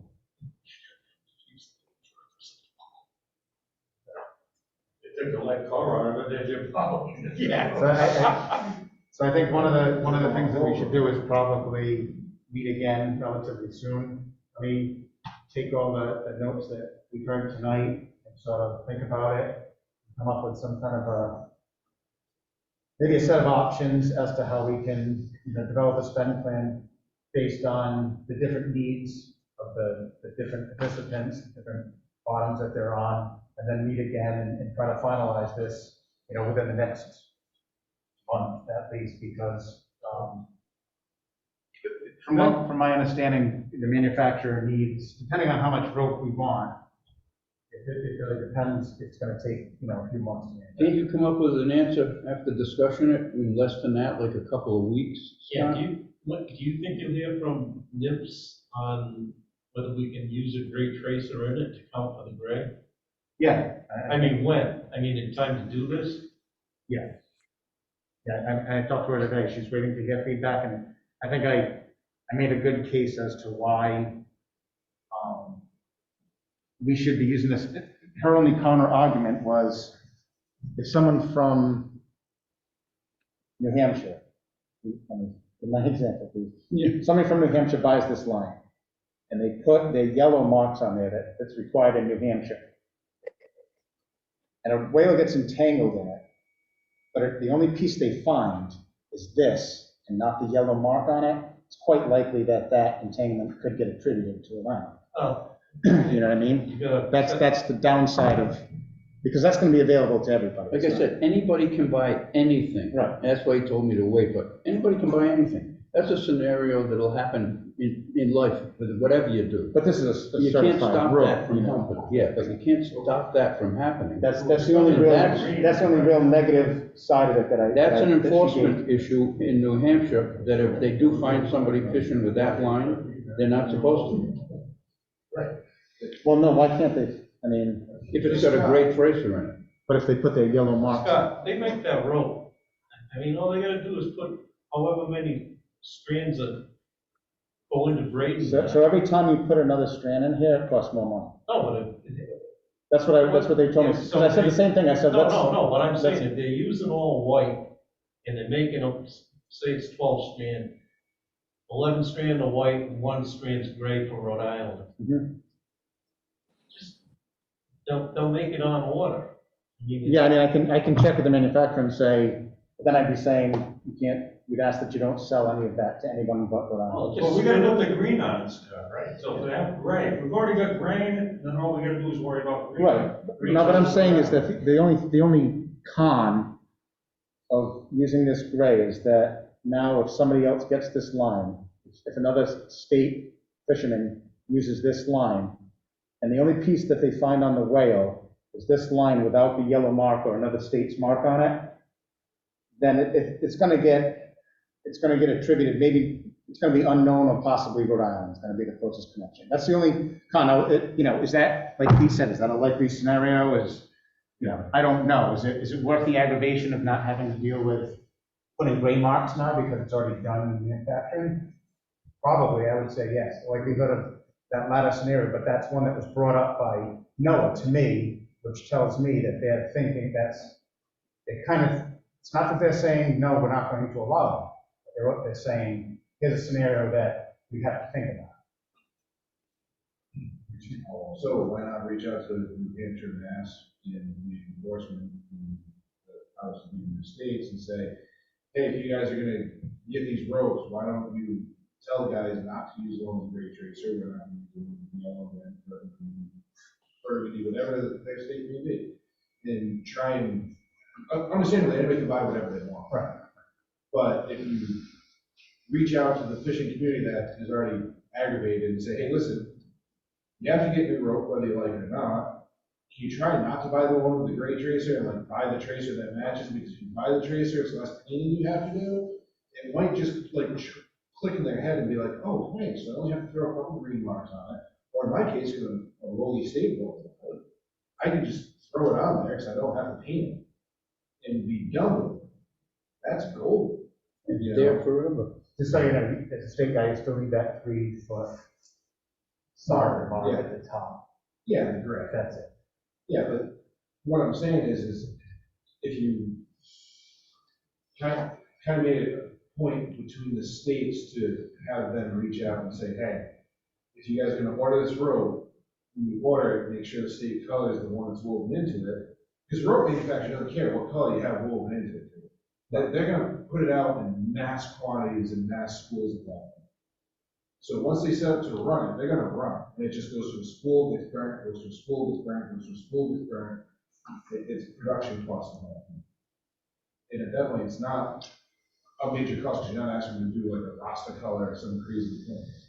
It's just one run with one color and tracing to alleviate. So the gray tracer only counts for the two 12-inch marks?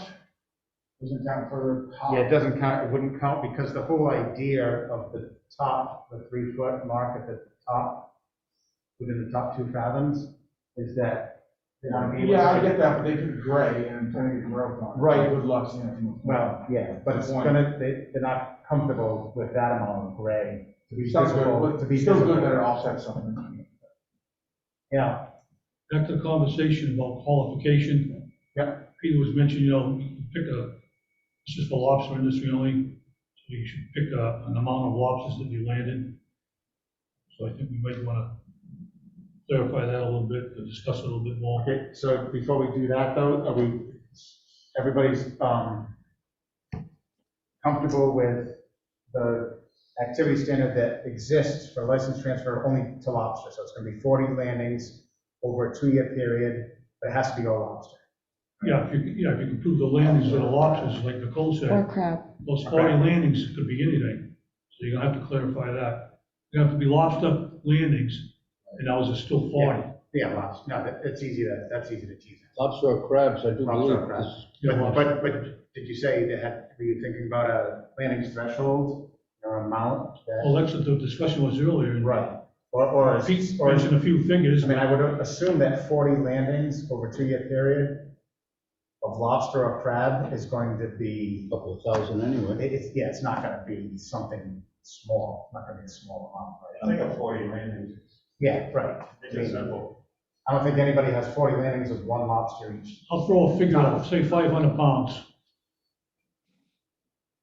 Pete mentioned like a couple thousand, but there's a lot of part-time guys too that fish there, and they don't, their season is short, they don't fish much gear. I'm just throwing out a figure of 500 Some of pounds. us aren't allowed to fish a lot of gear. Pardon me? Some of us aren't allowed to fish a lot of gear. Well, yeah, based on the history, right? I just did my license though. How's everybody with 500 pounds? That I works. won't clear it. Not over 2 years, no way. Not fishing down there. Guaranteed. 200 pounds. Fine. That's what I'm doing. I know I'll make that. What's that? I know I'll make that, because I did it this year, but last year. Yeah, so everybody fishing out there, if they don't have 200 pounds, how much are they for a commercial fisherman? I mean, Yeah, nothing, I'm a fishery, no. right? I'll suggest 200 pounds, leave it up for discussion. All right, Al, I'm gonna jump into your discussion.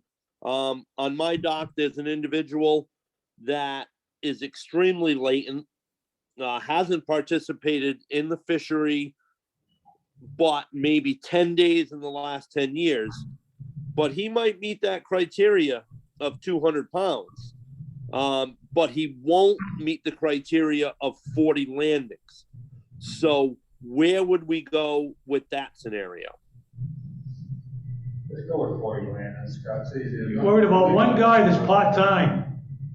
Let's worry about the guys that do it for a living here. If he doesn't make it. I absolutely agree with that. If he doesn't make it, he'll have to buy his own shit. And speaking to Al's statement again about buying his own shit, we need to make sure the availability from the manufacturers are there to replace lost ropes, and to make ourselves whole if the funding doesn't do it. We can't just go to a rope manufacturer or a weak link manufacturer and say, hey, we need 10 boxes of 500 and we need 48 spools of the gray tracer rope. And that's what we need. It needs to be inventoried or at least available for sale for the personal user to make themselves whole. Does that sound reasonable? Yeah, I mean, let me find out a little bit more about the availability of those links. That might be something, it's a lot easier to get your hands on than coils of line. But I'm going to assume that now that that line's been certified, there's going to be a market for it, right? I mean. But I thought we were just saying that we didn't want to market for a gray tracer outside of Rhode Island. Yeah, well, I mean, I'm not sure how. I thought that was our discussion. No, I agree with you, it was. I'm just not sure how difficult or how easy it will be to convince a manufacturer that, we only want you to make this line for Rhode Island. Anybody else, we want you to change your whole. That'll be easy. I've been in. Yeah, that will be easy. That'll be All right. easy. I would think, again, I'm not talking to the manufacturer, but I agree with Peter that that should be easy. We need X amount of spools of the gray tracer rope available. It doesn't need to be 60 million. You know, it doesn't need to be your whole run. Maybe New Hampshire wants to go with a yellow strand in theirs. But again, now we're going back to the same rope maker, which is still, you know, a true Rhode Island fashion. I mean, the guy must have a vowel on the end of his name. Nothing personal to people in the audience, but Brian, he is one manufacturer, but there's only 2 lines that are certified. And I'm not sure what other options we have, you know? I mean, if there were 10 different lines certified by 10 different manufacturers, then it'd be, you know, a wide open arena. no, I guess, yeah, no, I can see your justification for that statement. I can. Now, now, again, not intervening here, but in the name of trying to wrap the meeting up, I bet, you know, beg all the participants that are here, come up with what you think may work in the future for you or for the industry, and get it to Scott to be tested. It will relieve a lot of grief to the group. It'll relieve a lot of grief to your personal mind that my idea maybe worked or maybe did not work. And if we come back and meet again in 2 weeks or 3 weeks, that might have also given Nicole and Corinne a time to have teased out in the database how many actual true applicants there will be based on amount of landings, based on a poundage criteria that we just tried to establish. So we might have a more definitive number of how to possibly use this money, you know, for the group, at least to begin the process. I'll wrap it up with that. Thanks, Brian. Scott, one question. This date is implemented is in May, right? Correct. Is this a hard date? I mean, due to the circumstances with all the trade around the world, ships being backed up in ports and everything, is there any chance that NOAA could give us a grace period, phase into this? Also considering that they just came out with this and manufacturers, you know, have to make this stuff. Is there any leeway there to talk to NOAA? I mean, and give us I won't speak for them, but my guess is that they'll say, well, if you can't get that line, there's 6 other options for you to use. They don't give you much time to install it into your buoy lines and stuff. I mean, They may get sued, Al, unfortunately, if they don't meet their. I mean, there are options that are available, is what I'm assuming if you asked for. So there's gonna be no grace period. I don't think there will be. But I won't speak. It doesn't hurt to request it. Yeah. It doesn't hurt to put it on the public record. Yeah, and availability, I mean, some of this stuff is available, but maybe not in the quantity needed to cover all the participants. So maybe NOAA can take a look at that. They know what's going on in the world. I mean, everything's backed up for months and months. You order anything, it's 6 months out or longer. Maybe they can take a look at that and current situation, give us a grace period, you know, to come up to standard. I will ask if that's a possibility. Thank you. So, thank you for all the input. I think that we'll talk amongst the staff and maybe think about a few different options. I've got a couple of things going on in my head now, and maybe there'll be a path forward. Maybe we can do this again in 2 to 3 weeks kind of thing, and then come back and finalize it and then just move on it. That's it. In the meantime, I'm gonna, you know, get more information on these weak links. I'll get more information on, you know, what we'll be looking at for participants based on, just so I'm clear here in the end, I heard 2 things, like, I heard that we just wanted to go with the activity standard of 40 landings over a 2-year period, and not the 200-pound landing threshold. And then Brian kind of noted that he was talking about the threshold, so is it just the activity standard of 40 landings over 2 years, or that and some landing threshold? Well, I thought it was agreed that 200 pounds might work. I wouldn't 40 pounds of lobster landing, lobster or crab landings worth over 2 years. You don't have to worry about pounds, you don't have to worry. If the guy's got 40 days of landing lobsters or crabs over 2 years, he's an active. Period. End of story. That's easy. So it's going to be lobster or juniper Just too, go, right? because I got 199 pounds and that. No, I'm just trying to make sure I'm clear so that when Corinne and Nicole start to dig through the data, Nicole, you can Looped in now. include it into the lobster whale. But just so I'm clear, so that when we start to dig into the data, we have a better idea, because there's going to be a difference between the two when you add in. You know. It needs to be a realistic number for a 40 landing participation. 40 pounds, now we're back to the 1 pound per landing. No, it's 100 pounds. It's been stated in this room already by several individuals. This plan is to protect full-time, or not to protect, is to fund full-time lobstermen. This plan has been going on for 3 years that we've been skating on thin ice. This needs to take care of full-time people that meet a higher criteria than 40 pounds, which is a pound per slip. It's 40 days. So it's 40 days, Brian, over 2 years, and 200 pounds. We could easily run it a few different ways and present number of participants under different options at the next meeting. Okay, so do we want something Perfect. 200 pounds? You could eliminate the pounds, like Denny said, just go with the 40 slips. Yeah, you know who's Crabs or active. lobsters.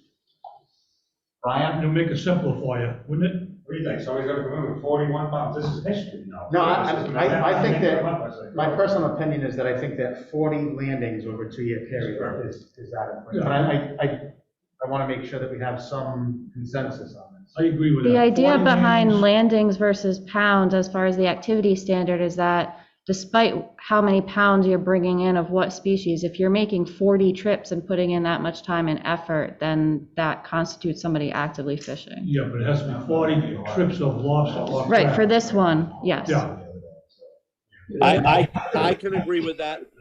and forget the pounds, just go with the 40. That was a good suggestion by Denny. Okay. 40 slips, crabs or lobsters, no poundage criteria. Jonah Crab. Yeah, but this doesn't consider sand crabbing? No? Okay. Well, I mean. Well, in the regulations, They're not part of. There's no regulations don't apply to sand crabs. An LTA does not apply to anything okay. but lobster and joints. Yeah. Well, thank you, everyone, unless anybody has any questions. Anybody check this for the meeting? Hey, Brian, 2-1. who's winning the game? 2-1, yes. So. I have it on DVR. Over the monster inside. we All right. The got, sad part is my daughter just sent me a picture. Does everybody want to try to do this again in 2 or 3 weeks to finalize it and move forward? good night, Brian. All right, thank you you, everyone on the everyone. Zoom. Have a good night. Everyone.